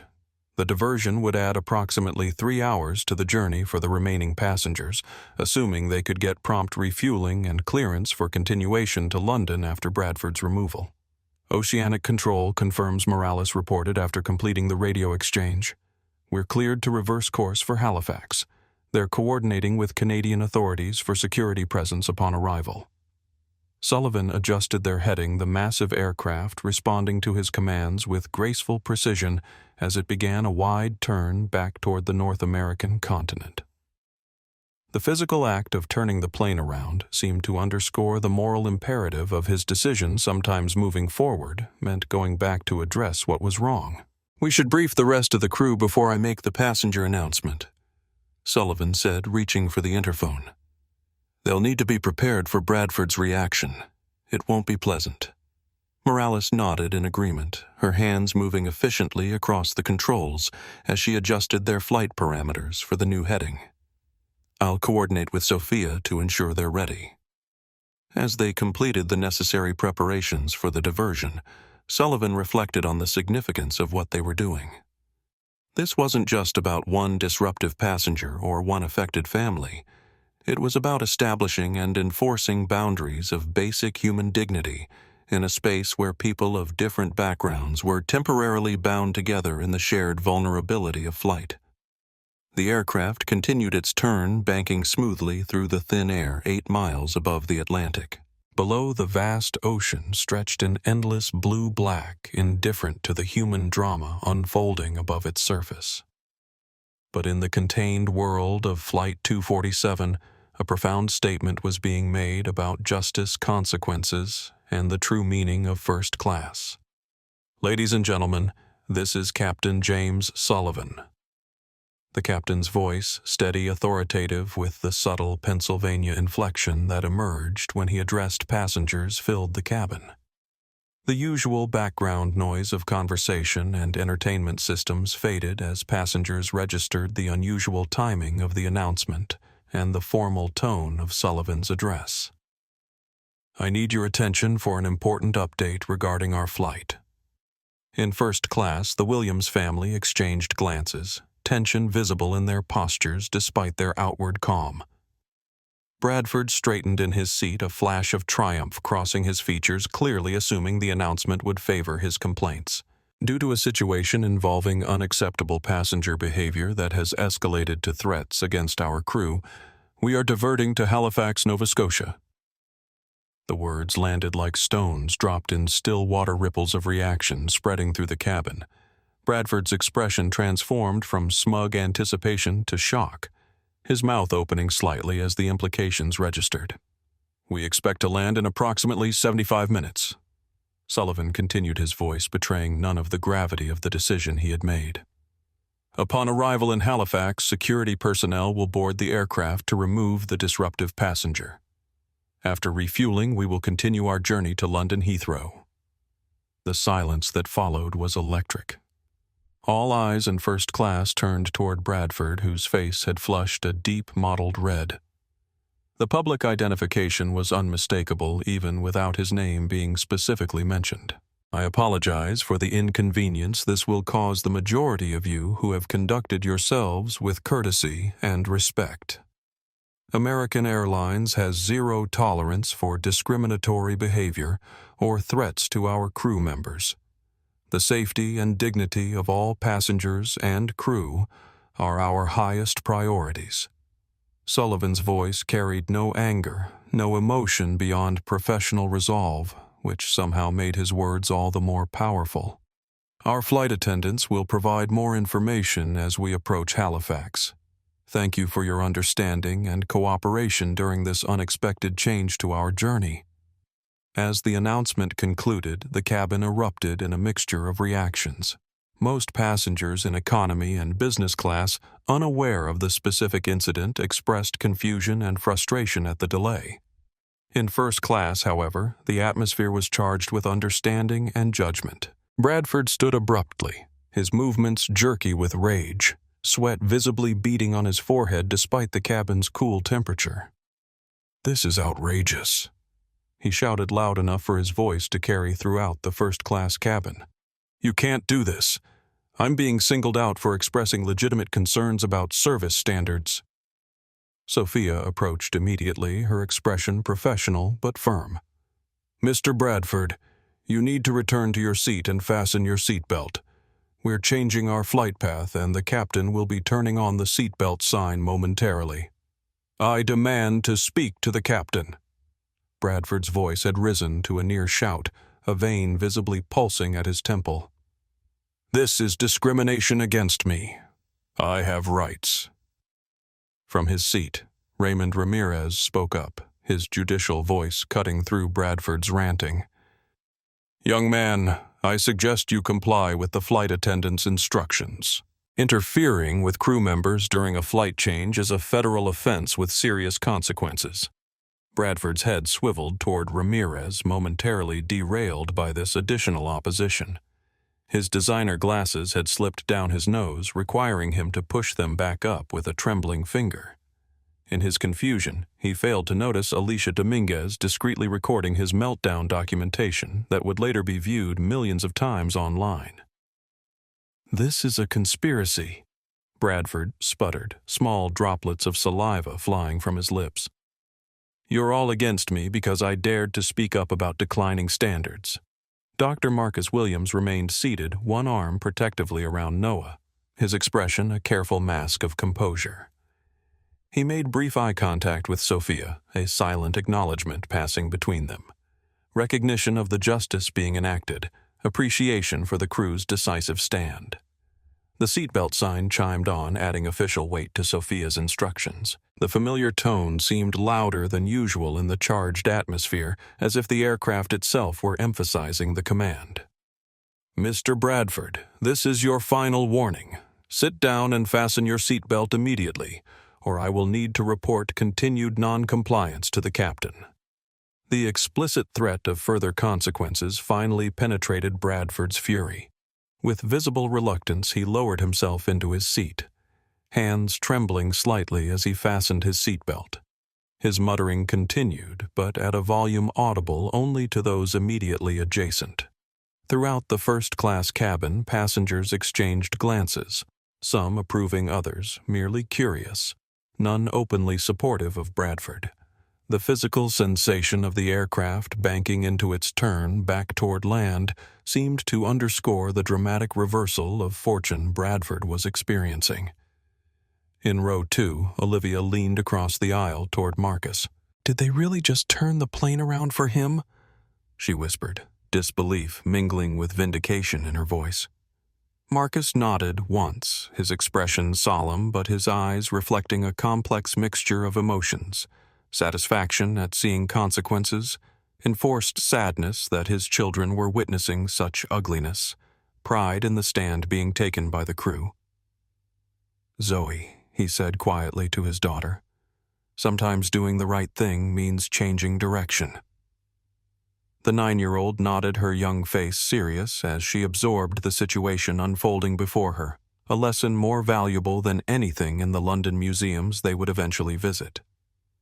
The massive aircraft continued its sweeping turn, the invisible hand of justice guiding its new trajectory. In the cockpit, Captain Sullivan maintained his focus on the technical aspects of the diversion, but part of him was acutely aware of the moral statement embodied in the simple act of turning the plane around, a declaration that some behaviors were so unacceptable that an entire aircraft with all its momentum and predetermined path would alter course to address them. "How long until we land?" Dad Noah Williams whispered the question, his small fingers nervously tracing the outline of his toy plane. The model's bright colors seemed at odds with the tense atmosphere that had settled over the first-class cabin like a heavy blanket. Dr. Marcus Williams checked his watch, the subdued cabin lighting reflecting off its sapphire crystal face. "About 30 minutes, buddy." "Are you doing okay?" Noah nodded without conviction, his usual exuberance dampened by the tension that permeated the first-class cabin. Outside the window, darkness had swallowed the aircraft, the only visible features being the blinking navigation light on the wingtip and occasional glimpses of moonlight on cloud tops far below. The return journey to Halifax had transformed the aircraft from a vessel of excited anticipation to one of simmering discomfort. The cabin had developed strange acoustic properties, seemingly amplifying every cough, every rustle of fabric, every clink of ice in a glass, while conversations had dropped to barely audible murmurs. The Williams family had retreated into a protective bubble, parents focused on shielding their children from the continued hostility radiating from seat 3C. Marcus maintained his composed exterior, though the subtle tightening around his eyes betrayed the emotional toll of the situation. Across the aisle, Olivia alternated between reading quietly with Zoe and exchanging supportive glances with her husband. The recycled cabin air seemed to have taken on a peculiar quality, thinner, somehow harder to breathe, despite the aircraft's sophisticated environmental control systems. The usual white noise of engines and air circulation that typically faded into the background now seemed more pronounced, filling the silence between sparse conversations. 3 rows behind them, Thomas Bradford had progressed through stages of rage to a cold, calculating fury. His initial outbursts had given way to intense phone activity, typing furious emails to airline executives, messaging business associates to mobilize support, and documenting his version of events in meticulous, self-justifying detail. Occasionally, he would mutter phrases just loud enough to be heard. Reverse discrimination woke airline policy's professional victims. Each comment was a deliberate barb thrown toward the Williams family, designed to wound, while maintaining plausible deniability if challenged directly. The overhead reading lights created isolated pools of illumination in the dimmed cabin, casting harsh shadows across Bradford's features as he hunched over his phone. The bluish glow from the screen gave his flushed face an almost ghostly appearance. Sophia and Miguel moved through the cabin with professional detachment, their service routine continuing despite the strained atmosphere. They paid particular attention to the Williams children, offering extra snacks and gentle reassurances. "Would you like another apple juice?" Noah, Sophia asked, her smile genuine despite the circumstances. The boy nodded shyly. "Yes, please." As Sophia poured the juice, Bradford's voice cut through the cabin. "Funny how some passengers get special treatment while loyal customers get thrown off flights for speaking the truth." Sophia didn't acknowledge the comment directly, but the slight stiffening of her shoulders revealed its impact. She handed Noah his juice with a wink before moving on, her uniform rustling softly as she continued down the aisle. In row 1, Raymond and Elena Ramirez conversed quietly in Spanish, their expressions grave as they occasionally glanced back toward the Williams family and Bradford. Their decades of experience, Raymond as a judge, Elena as a social worker, had given them a profound understanding of the dynamics playing out in the confined space of the aircraft. "Este hombre es un monstruo de privilegio," Elena murmured, the soft consonants of her native language flowing melodically. "This man is a monster of privilege." Raymond nodded solemnly, the silver of his hair catching the light as he moved. "Y ahora enfrenta consecuencias reales por primera vez." And now he faces real consequences for the first time. Across the aisle in row 4, Alicia Dominguez was witnessing the professional and personal consequences of her social media post in real time. The video she had uploaded of Bradford's discriminatory comments had gone viral with astonishing speed, accumulating over 50,000 views in less than an hour. Her notifications were flooding with comments, shares, and messages from journalists seeking more information.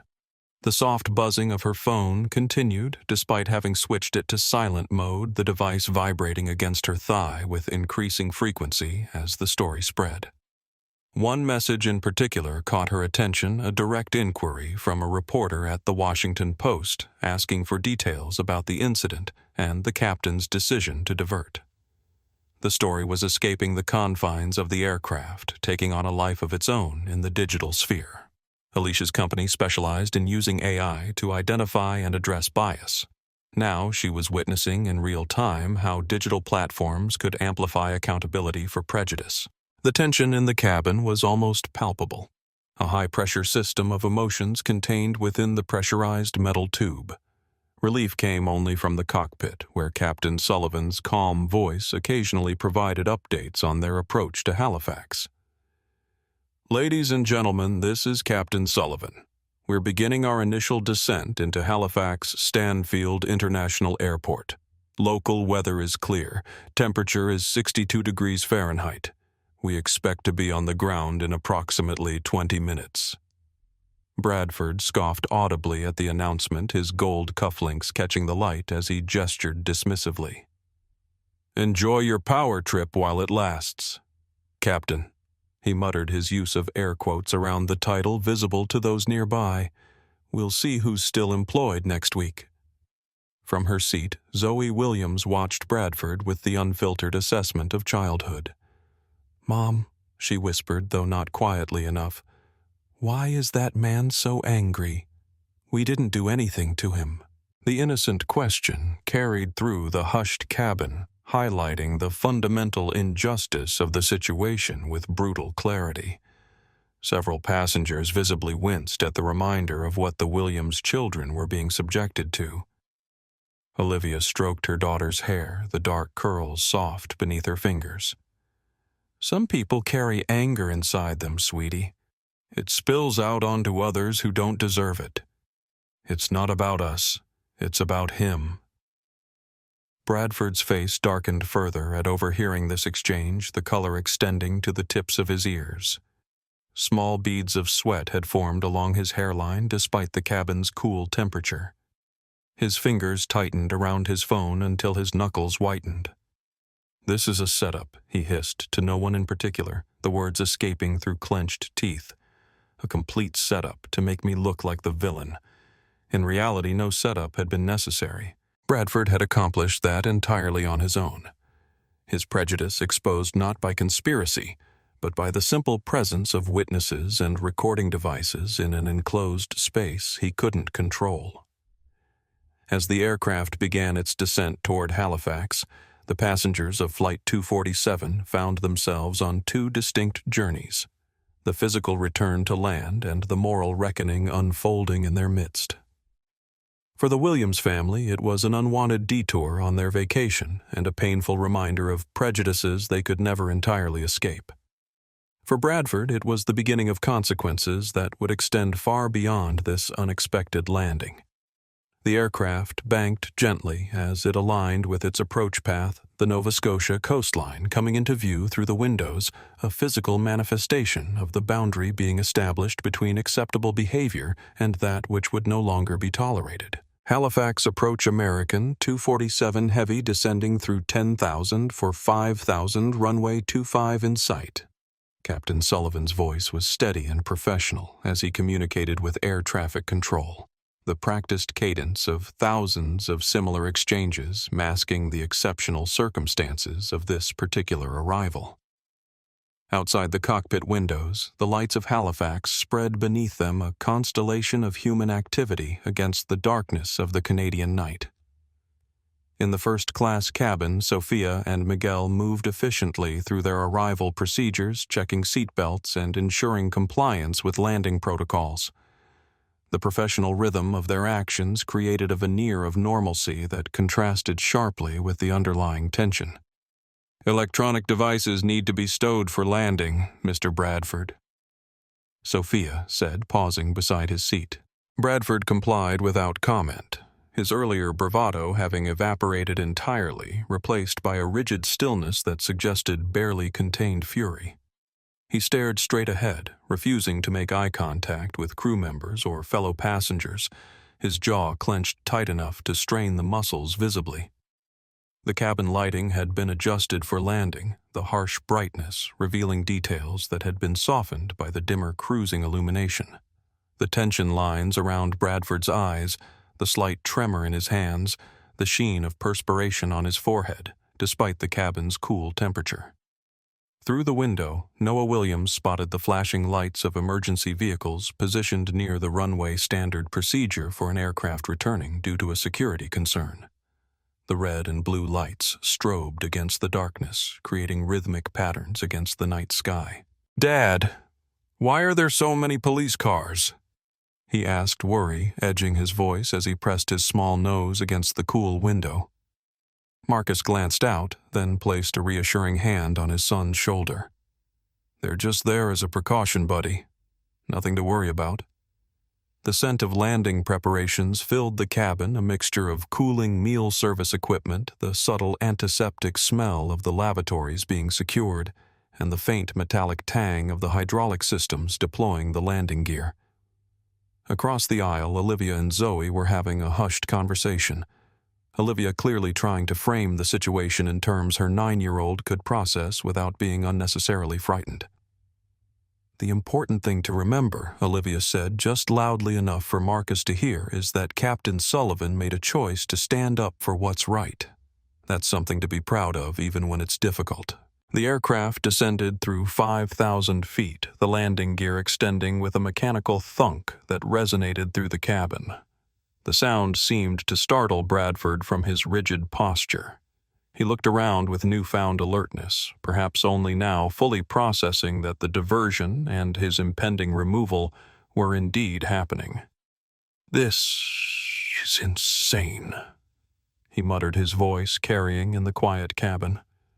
"They can't just throw me off a plane for expressing an opinion. I know my rights." From the row ahead, Raymond Ramirez turned slightly, the polished leather of his seat creaking softly with the movement. "What you expressed wasn't an opinion, sir. It was prejudice. And yes, they absolutely can remove you for it, particularly after you threatened a crew member." Bradford's face flushed anew, the color spreading unevenly across his features. "I did not threaten anyone. I merely pointed out potential consequences for unprofessional behavior." Sophia, who was checking seatbelts nearby, maintained her professional demeanor despite Bradford's revisionist account of their galley confrontation. Her silence spoke volumes, the disciplined refusal to engage with his provocations. The aircraft continued its descent, the gentle rumble of airflow against the fuselage providing a baseline soundtrack to the human drama within.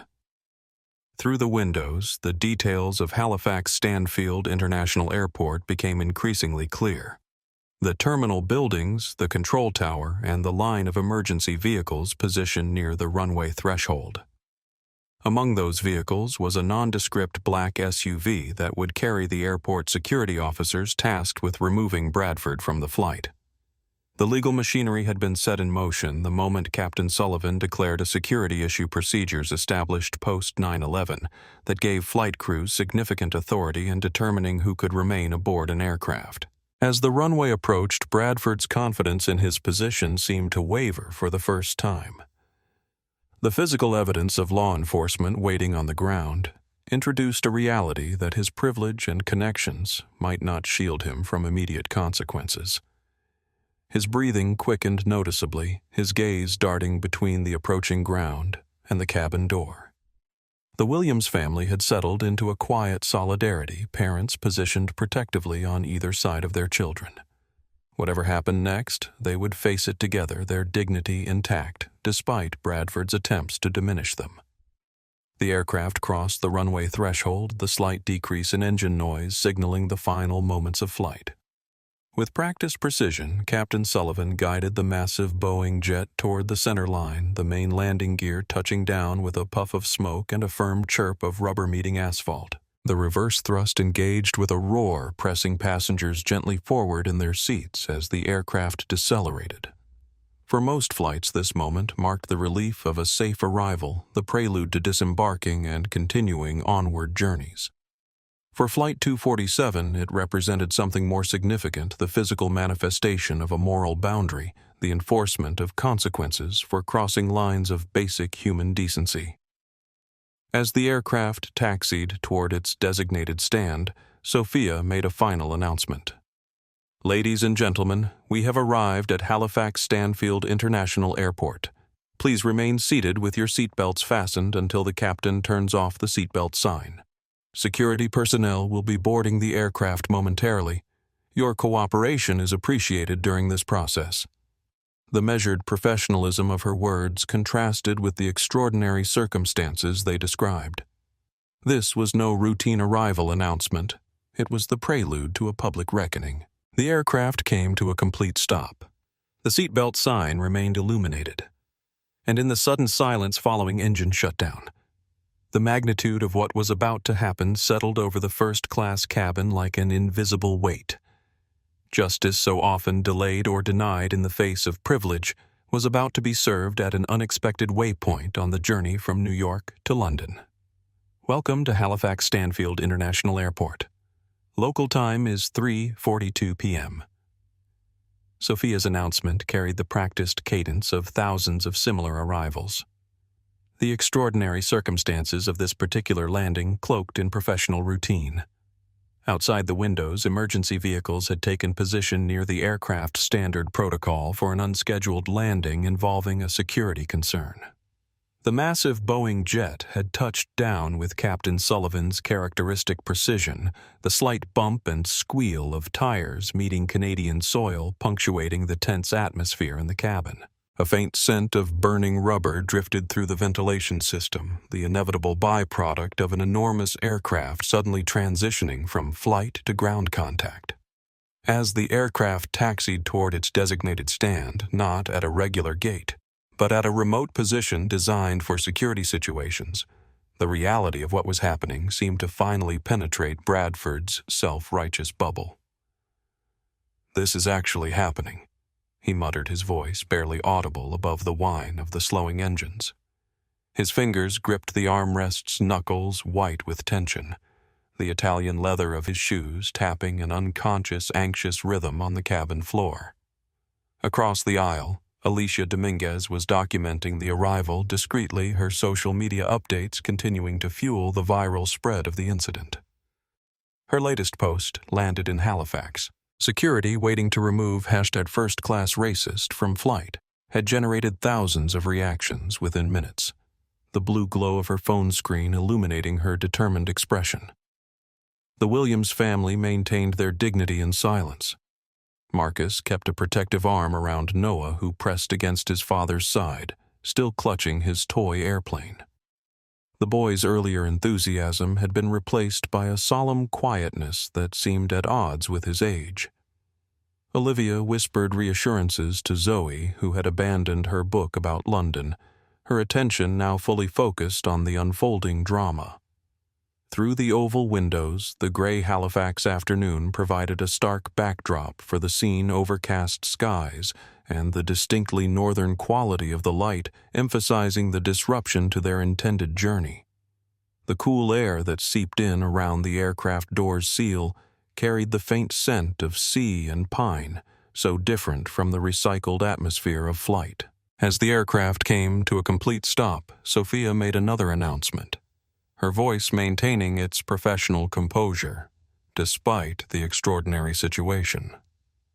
"Ladies and gentlemen, we've arrived at our temporary stop in Halifax.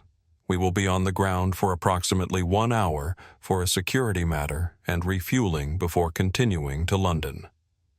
During this time, we ask that all passengers remain seated. Security personnel will be boarding momentarily." The jet bridge didn't extend immediately, another sign of the non-standard nature of this arrival. Instead, a set of mobile stairs was positioned at the forward cabin door. Through the windows, passengers could see the small convoy of vehicles that had parked near the aircraft, 2 airport police cars, the black SUV carrying security personnel, and a representative from the airline's ground operations team. The overhead lights reflected off the rain-dampened tarmac, creating wavering patterns that seemed to mimic the tension inside the cabin. The temperature had dropped noticeably since the engines were powered down, the aircraft's environmental system struggling to maintain comfort without their heat generation. Bradford's earlier bravado had evaporated entirely, replaced by a nervous agitation that manifested in rapid breathing and darting glances. Small beads of sweat had formed along his hairline despite the cabin's cooling temperature. The man who had felt entitled to demand the removal of an entire family was now facing removal himself, and the irony was not lost on anyone in the first-class cabin. "You can't do this," he said to Sophia as she passed his seat, his voice lower but edged with desperation. "I'm meeting with Jackson Reynolds tomorrow morning. It's a $100 million acquisition deal. This is going to create an international incident." Sophia acknowledged him with professional detachment, her posture impeccable despite hours of service. "Security will be boarding shortly, Mr. Bradford. Please have your personal belongings ready." The forward cabin door opened with a distinctive pressurized hiss. Cool Canadian air rushed into the climate-controlled environment, carrying the faint scent of sea and earth so different from the recycled atmosphere of flight. 2 uniformed airport police officers entered first, their expressions neutral but alert as they surveyed the cabin. Behind them came Teresa Vasquez, American Airlines station manager for Halifax, a clipboard in her hand and a carefully composed expression on her face. Her heels clicked softly on the cabin floor as she approached the sound seeming unnaturally loud in the tense silence. "Good afternoon," Vasquez said to Sophia, her voice carrying the slight accent of her Cuban heritage. "Captain Sullivan has briefed us on the situation. We're ready to proceed." Sophia nodded, then turned to address the cabin. "Ladies and gentlemen, we apologize for the disruption to your journey. Security personnel will be escorting one passenger from the aircraft. Once this process is complete, we'll begin refueling for our continuation to London. Thank you for your patience and understanding." The Williams family watched in silence as the security team conferred briefly with Sophia, who indicated Bradford's seat with a discreet gesture. The officers nodded and began moving down the aisle, their purposeful stride conveying authority without aggression. Bradford sat rigid in his seat, his earlier entitlement calcifying into disbelief as the officers approached. Around him, the first-class cabin had gone completely still, passengers watching with the collective tension of witnesses to a moment of consequence. "Is this really necessary?" Bradford attempted as the officers reached his row, his voice straining for its former confidence but achieving only a thin approximation. "This is a simple misunderstanding that's being blown completely out of proportion." The scent of his expensive cologne seemed suddenly cloying in the confined space, mixing unpleasantly with the stress-induced perspiration that had begun to seep through his tailored shirt. The officers remained professionally detached. "Sir," the taller officer said, "we need you to gather your belongings and come with us." Bradford looked around desperately seeking allies or escape routes and finding neither. His reflection in the window showed a man unraveling tie-askew hair, disheveled face flushed with mortification. "This is outrageous," he protested, though with notably less volume than his earlier outbursts. "I'm being singled out for expressing legitimate concerns about service standards." From across the aisle, Marcus Williams finally broke his silence. "No, sir," he said, his voice quiet but carrying the unmistakable weight of truth. "You're being removed for demanding that my family be relegated to where we belong because of the color of our skin. There's a difference." The simple statement, delivered without anger or triumph, seemed to crystallize the moral clarity of the moment. Several passengers nodded in silent agreement. Even Bradford seemed momentarily stripped of his self-justifications, his mouth opening and closing without producing sound. "Sir," the officer repeated more firmly, "please stand and collect your belongings now." The illusion of choice had evaporated. With visible reluctance, Bradford unbuckled his seatbelt and stood reaching for his briefcase in the overhead compartment with unsteady hands. The leather creaked as he lifted it down, the sound unnaturally loud in the hushed cabin. His movements were stiff mechanical, as if his body were operating on automatic pilot, while his mind struggled to process the unprecedented challenge to his privilege. The fine wool of his suit earlier, a symbol of his status, now seemed to hang on him awkwardly, as if his physical diminishment had extended to his clothing. As he stepped into the aisle, Bradford cast one final glance at the Williams family, a look that contained a complex mixture of emotions, lingering, resentment, confusion, and perhaps buried beneath layers of entitlement, the first faint glimmer of recognition that he had catastrophically misjudged his position. The officers flanked him as he moved toward the exit, not touching him but positioned to intervene if necessary. The procession moved slowly up the aisle, Bradford's usual confident stride reduced to an awkward shuffle under the collective gaze of the first-class cabin. At the door, Teresa Vasquez waited with final documentation. "Mr. Bradford," she said formally, "you're being removed from American Airlines Flight 247 under the captain's authority for disruptive behavior and threatening a crew member.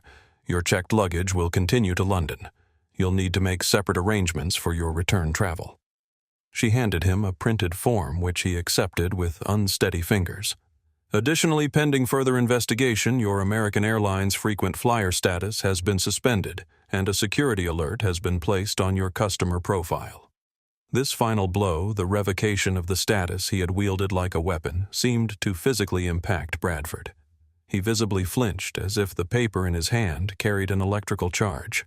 "This isn't over," he managed, though the threat sounded hollow even to his own ears. "You're right about that, sir," Vasquez replied with professional detachment. "The airline will be conducting a full investigation which may result in additional restrictions on your future travel. With no further recourse, Bradford finally stepped through the aircraft door onto the mobile stairs where the officers waited to escort him to the waiting police vehicle. The metal steps rang hollowly beneath his Italian loafers as he descended into the gray Halifax afternoon, the chill Canadian air immediately penetrating his lightweight suit. His descent was watched by dozens of eyes from the aircraft windows, a visual metaphor for his fall from the privilege he had taken for granted. The police vehicle's door closed behind him with a definitive thunk, sealing him away from the community he had violated. As the aircraft door closed, a subtle release of tension swept through the first-class cabin. It wasn't celebration, the situation was too serious for that, but there was a palpable sense of justice served, of boundaries being enforced rather than words merely spoken. Sophia, who had maintained her professional demeanor throughout the removal, now approached the Williams family. Dr. and Mrs. Williams, she said, her voice warm with genuine concern. I want to personally apologize for what you and your children experienced today. It was unacceptable, and I'm sorry you had to endure it. Marcus nodded, his expression solemn but appreciative. Thank you, Sophia, and please thank Captain Sullivan for us. His decision, it means more than he might realize. Outside, Bradford was being escorted to the police vehicle, his figure growing smaller with each step, not just physically distancing from the aircraft, but symbolically shrinking from the position of power he had assumed was his by right. Inside, the Williams family sat together in quiet solidarity, their dignity intact despite Bradford's attempts to diminish it. They had not asked for this conflict or this detour, but they had witnessed something rare and valuable, the system working as it should, protecting those it too often failed. Mr. Thomas Bradford. The taller officer's question hung in the pressurized air of the first-class cabin. Though clearly a formality rather than a genuine inquiry, the official verification of Bradford's identity seemed to crystallize the reality he had been desperately trying to deny. This was happening. It was happening to him specifically, and it was happening publicly. Bradford stood rigidly in the aisle, his Italian leather briefcase clutched in a white-knuckled grip. The overhead lights cast harsh shadows across his face, emphasizing the lines of strain around his mouth and the beads of sweat at his temples. His cologne, an expensive, overpowering scent that had earlier seemed to announce his importance, now clung to him like a desperate reminder of status rapidly slipping away. "Yes," Bradford replied, his voice strained higher-pitched than his usual commanding tone. "But there's been a serious misunderstanding. I'm the victim here." The words echoed absurdly in the hushed cabin. From nearby seats, several passengers exchanged glances of disbelief at his continued self-deception. The second officer, a stockier man with close-cropped salt-and-pepper hair and the steady gaze of someone who had seen every variety of human misbehavior, maintained a neutral expression. "Sir, we need you to gather your belongings and come with us. This is not a negotiation." Teresa Vasquez, the American Airlines station manager, stood nearby with a tablet in hand. Her professional demeanor was impeccable, but the slight arch of her eyebrow conveyed volumes about her assessment of Bradford's claim to victimhood. The light glinted off her name badge as she shifted position, catching Bradford's eye. "Mr. Bradford," she said, "I have the incident report filed by the flight crew. You're being removed under the captain's authority for discriminatory behavior toward other passengers and making threats against a crew member. Both are violations of airline policy and federal aviation regulations." Bradford's gaze darted around the cabin, seeking allies or escape routes and finding neither. The other first-class passengers watched in silence, their expressions ranging from discomfort to unmistakable satisfaction at seeing consequences enforced. The Williams children, pressed against their parents' sides, observed with wide-eyed solemnity their first international trip, now including an unexpected lesson in accountability. "This is absurd," Bradford protested, though his voice had lost much of its earlier volume and confidence. "I merely expressed concerns about disruptive children. Any perceived offensive language was taken completely out of context. From seat 2C, Dr. Marcus Williams finally spoke up, his voice calm but carrying undeniable moral authority. "You told my family to move to where we belong. You said we had no business being in first class. There is no context that makes those statements anything other than what they are." The cabin air seemed to vibrate with the truth of these simple words. Several passengers nodded in agreement, including Raymond Ramirez, whose judicial bearing lent additional weight to the collective judgment. Elena Ramirez's silver crucifix caught the light as she nodded beside her husband, her expression a mixture of sadness and resolution. Bradford's face flushed anew, caught between denial and the undeniable reality of multiple witnesses. His expensive glasses had slipped slightly down his nose, requiring an adjustment that seemed suddenly awkward and undignified. You're twisting my words. I never intended." "Sir," the first officer cut in firmly, his tone brooking no further argument. "We're not here to adjudicate what was said. The captain has exercised his authority to have you removed from this flight. You can either walk off voluntarily, or we can use necessary force. The choice is yours, but you are leaving this aircraft." The explicit threat of physical enforcement seemed to finally penetrate Bradford's bubble of entitlement. His shoulders sagged slightly as the last vestiges of his resistance crumbled the fabric of his tailored suit, suddenly appearing to hang loosely on his frame as if he had physically diminished. "Fine," he muttered. "But this is completely unjustified. I'll be contacting my attorney the moment we're on the ground." The irony of his statement, they were already very much on the ground, his circumstances already drastically altered, was lost on no one. Teresa Vasquez made a note on her tablet, the subtle tap of her stylus punctuating Bradford's empty threat. "That's your right, Mr. Bradford. Now please proceed to the exit." As Bradford turned to move toward the door, Captain James Sullivan emerged from the cockpit. His timing was deliberate, allowing the security officers to handle the initial confrontation while reserving his authority for this crucial moment. He stood in the galley area, his uniform crisp, his posture straight but not rigid, his expression neither triumphant nor apologetic. The cabin lights reflected off the 4 gold stripes on his epaulets as he surveyed the scene with calm authority. Bradford froze momentarily at the sight of the captain, a renewed flush of anger coloring his features. "You," he said, a tremor of indignation returning to his voice. "You're making a career-ending mistake. I have connections on the board." "One call from me."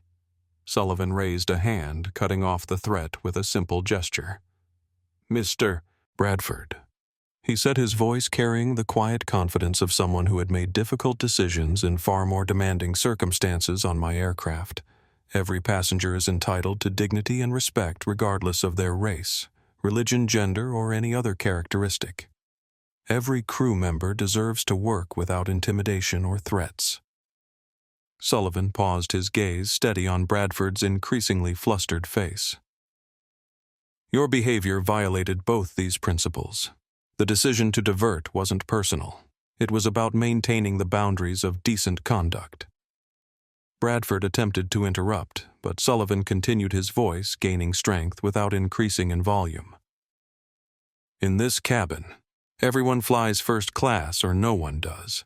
That's not about the price of a ticket, it's about how we treat each other." The simple statement, powerful in its clarity and moral certainty, seemed to echo through the cabin. Several passengers nodded in silent agreement. Even Bradford appeared momentarily speechless, his usual arsenal of self-justifications inadequate against such fundamental truth. "Now," Sullivan concluded, "I have 210 other passengers who deserve to reach their destination with minimal delay. Officers, please escort Mr. Bradford from my aircraft." The security officers moved forward with renewed purpose. "Sir," the taller one said to Bradford, "this way, please." Bradford's walk of shame down the aisle was conducted in silence, broken only by the soft thud of his footsteps on the carpet and the creak of leather as passengers shifted to watch his departure. The man who had entered the aircraft with the swagger of entitlement now moved with the stiff mechanical steps of someone sleepwalking through a nightmare. As he passed the Williams family's row, he kept his gaze fixed straight ahead, unable or unwilling to face those he had attempted to humiliate. The scent of his cologne lingered in the air after he passed, a fading reminder of his presence. At the aircraft door, Teresa Vasquez waited with final documentation. "Mr. Bradford, this notice confirms you were removed from American Airlines Flight 247 under the captain's authority. Your checked baggage will continue to London. You'll need to make separate arrangements for your return travel." She handed him a printed form, which he accepted with unsteady fingers. "Additionally, pending further investigation, your American Airlines frequent flyer status has been suspended, and a security alert has been placed on your customer profile." This final blow, the revocation of the status he had wielded like a weapon, seemed to physically impact Bradford. He visibly flinched, as if the paper in his hand carried an electrical charge. His platinum frequent flyer card, which had served as a tangible symbol of his perceived superiority, was now just a piece of plastic with no power. "This isn't over," he managed, though the threat sounded hollow even to his own ears, his voice lacking the resonance it had possessed just hours earlier. "You're right about that," Sir Vasquez replied with professional detachment. "The airline will be conducting a full investigation which may result in additional restrictions on your future travel."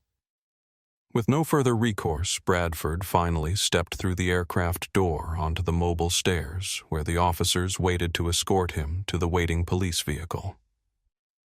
The metal steps rang hollowly beneath his Italian loafers as he descended into the gray Halifax afternoon, the chill Canadian air immediately penetrating his lightweight suit and raising goosebumps on his flesh. His descent was watched by dozens of eyes from the aircraft windows, a visual metaphor for his fall from the privilege he had taken for granted. The police vehicle's door closed behind him with a definitive thunk, sealing him away from the community he had violated. As the aircraft door closed behind Bradford with a pressurized hiss, a subtle release of tension swept through the first-class cabin. It wasn't celebration, the situation was too serious. The Williams family too genuinely hurt for that, but there was a palpable sense of justice served, of boundaries being enforced, rather than words merely spoken. Sophia, who had maintained her professional demeanor throughout the removal, now approached the Williams family. "Dr. and Mrs. Williams," she said, her voice warm with genuine concern. "I want to personally apologize for what you and your children experienced today. It was unacceptable, and I'm sorry you had to endure it." Marcus nodded, his expression solemn but appreciative. "Thank you, Sophia. And please thank Captain Sullivan for us. His decision, it means more than he might realize." Outside, Bradford was being escorted to the police vehicle, his figure growing smaller with each step, not just physically distancing from the aircraft, but symbolically shrinking from the position of power he had assumed was his by right. Inside, the Williams family sat together in quiet solidarity, their dignity intact, despite Bradford's attempts to diminish it. They had not asked for this conflict or this detour, but they had witnessed something rare and valuable, the system working as it should, protecting those it too often failed. "Ladies and gentlemen, this is Captain Sullivan. The security matter has been resolved, and we're now preparing for our continuation to London Heathrow." The captain's voice, coming through the cabin speakers, carried a subtle but noticeable shift in tone, the tension of the preceding hour giving way to a more relaxed cadence. Outside, ground crew members moved efficiently around the aircraft, completing the refueling process under the gray Halifax sky. "Our ground team is completing refueling, and we expect to be underway in approximately 30 minutes. I apologize again for the unexpected delay, and thank you for your patience and understanding during this situation." As the announcement concluded, a subtle but palpable shift in the cabin's atmosphere became evident. With Bradford's removal, the toxic presence that had poisoned the environment had been extracted, allowing passengers to collectively exhale a breath they hadn't realized they were holding. The air itself seemed lighter, somehow easier to breathe, as if the cabin's environmental system had suddenly improved its efficiency. The soft ambient lighting that had earlier seemed harsh now created a warm, almost protective glow throughout the premium space. Sophia moved through the first-class cabin with renewed warmth, checking on passengers and answering questions about the revised arrival time in London. The gentle rustle of her uniform and the subtle scent of her perfume created a sensory reminder of normalcy returning. When she reached the Williams family, she paused longer than professional necessity required. "How are you all doing?" she asked, her question directed primarily at Zoe and Noah. She crouched slightly to meet them at eye level, her expression conveying genuine concern rather than practiced courtesy. Noah looked up from his toy airplane, which he had been clutching tightly throughout the ordeal. His expression was cautious but brightening like sunshine gradually emerging from behind clouds. "Are we going to London now?" Sophia smiled, the warmth reaching her eyes for the first time since the confrontation began. "Yes, we are. And you know what? We have special ice cream sundaes for brave passengers. Would you like one?" Noah's eyes widened, a flash of childlike excitement breaking through the solemnity that had settled over him. "Yes, please." Across the aisle, Captain Sullivan had emerged from the cockpit during the ground stop, a rare appearance in the cabin that signified the exceptional nature of what had transpired. He moved with quiet purpose toward the Williams family, his uniform crisp despite the long flight and unexpected diversion. The overhead lights caught the silver in his hair as he approached, lending him an almost patrician appearance. "Dr. and Mrs. Williams," he said, his voice pitched for privacy despite the attentive audience of nearby passengers.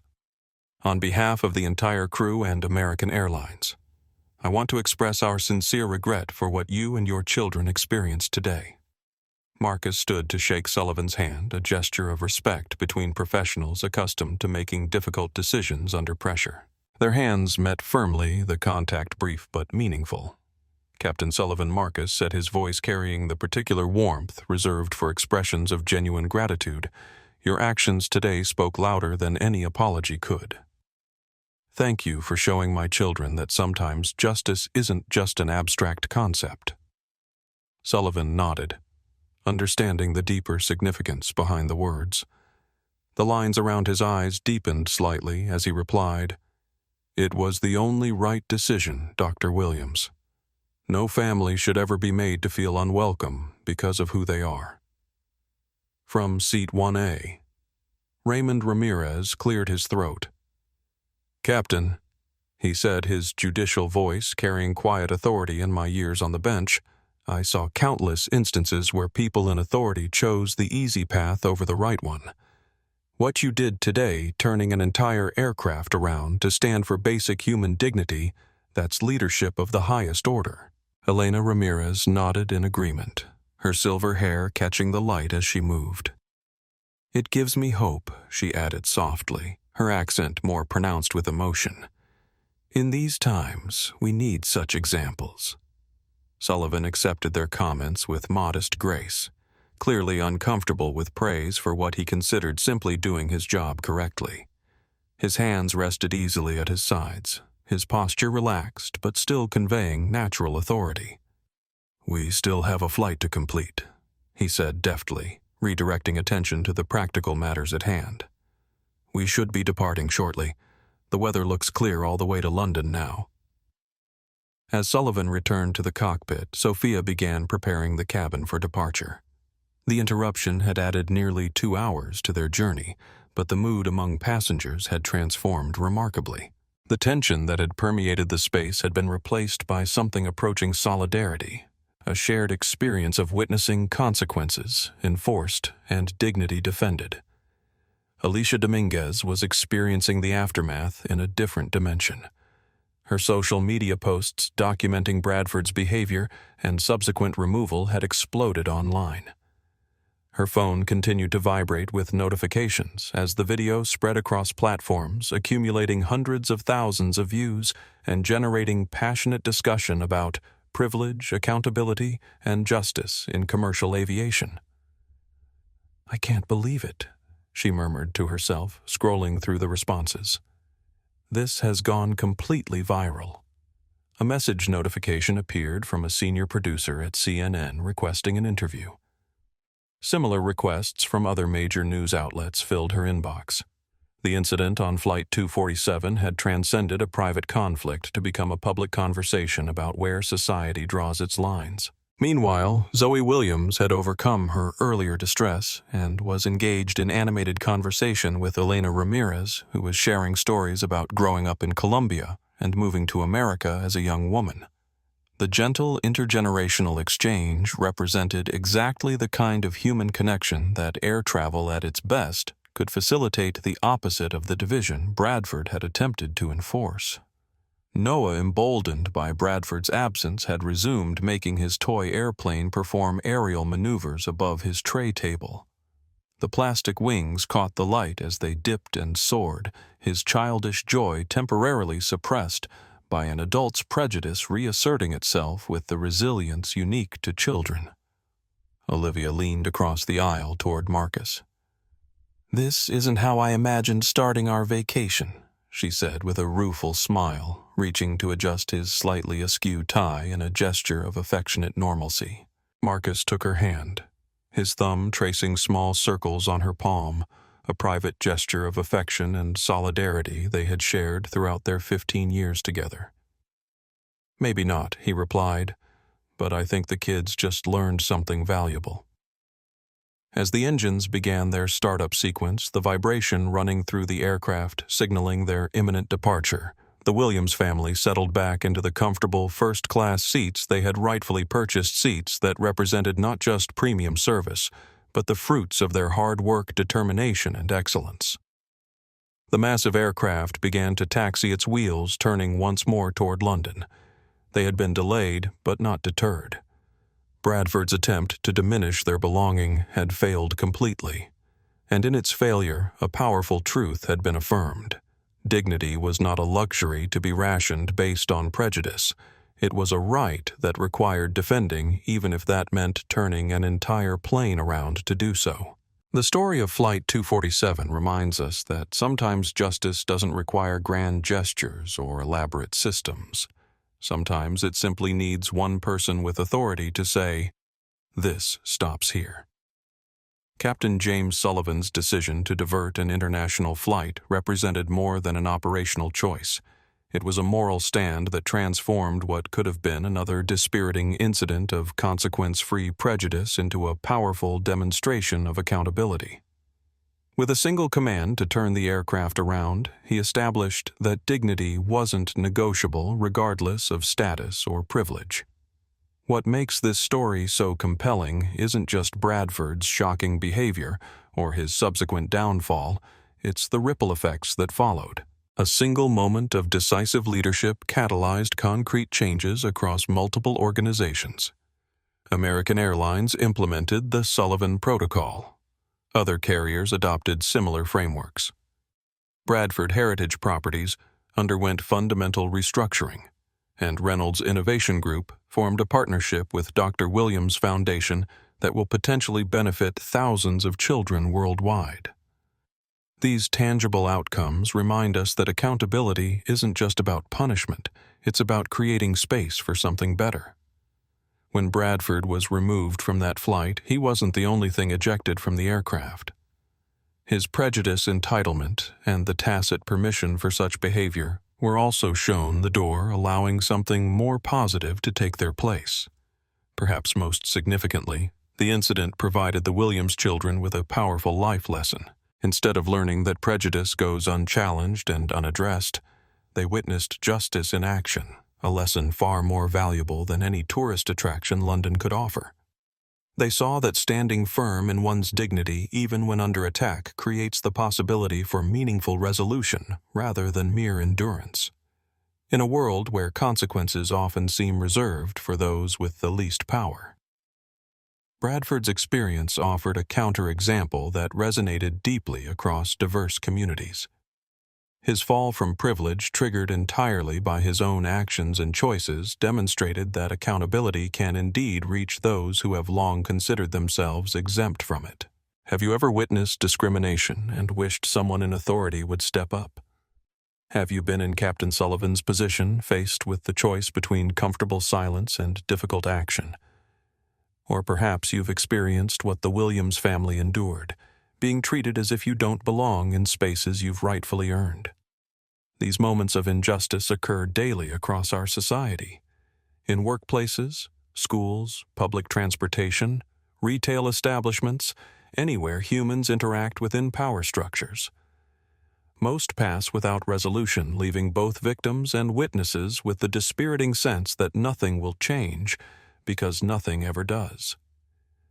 But Flight 247 offers us a different vision, one where speaking up matters, where documentation creates accountability, where authority can be used to protect rather than oppress. It reminds us that while we cannot control others' prejudices, we can control our response to them both individually and collectively. Think about your own sphere of influence. You might not command an aircraft, but you likely have some context where your voice carries weight. It might be as a parent-teacher, supervisor, team leader, or simply as a bystander whose perspective others respect. In those moments when you witness someone being diminished, excluded, or disrespected based on who they are, rather than what they've done, what will you do? Will you be Sophia, documenting the situation and elevating it to those with decision-making authority? Will you be Alicia Dominguez, creating a record that prevents gaslighting and denial? Will you be Raymond Ramirez, lending your respected voice to affirm what's right? Or might you even be Captain Sullivan, using your authority to ensure consequences for behavior that violates basic human dignity? The power to change harmful patterns doesn't always require special authority or position. Sometimes it simply requires the courage to say, "This is wrong," and the persistence to ensure that statement is heard.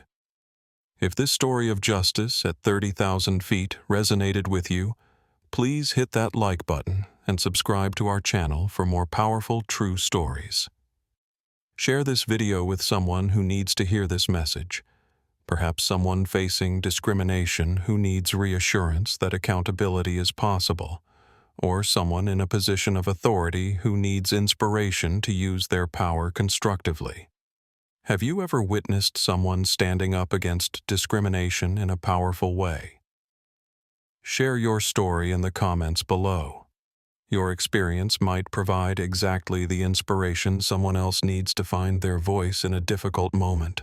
Remember to turn on notifications by clicking the bell icon so you never miss our new uploads. We're dedicated to sharing these powerful narratives of everyday heroes who prove that even in challenging circumstances, one person's principled stand can create ripples of positive change that extend far beyond a single moment or decision. This is Bliss Whispers, reminding you that in the journey toward justice, sometimes the most important decision is simply to turn the plane around.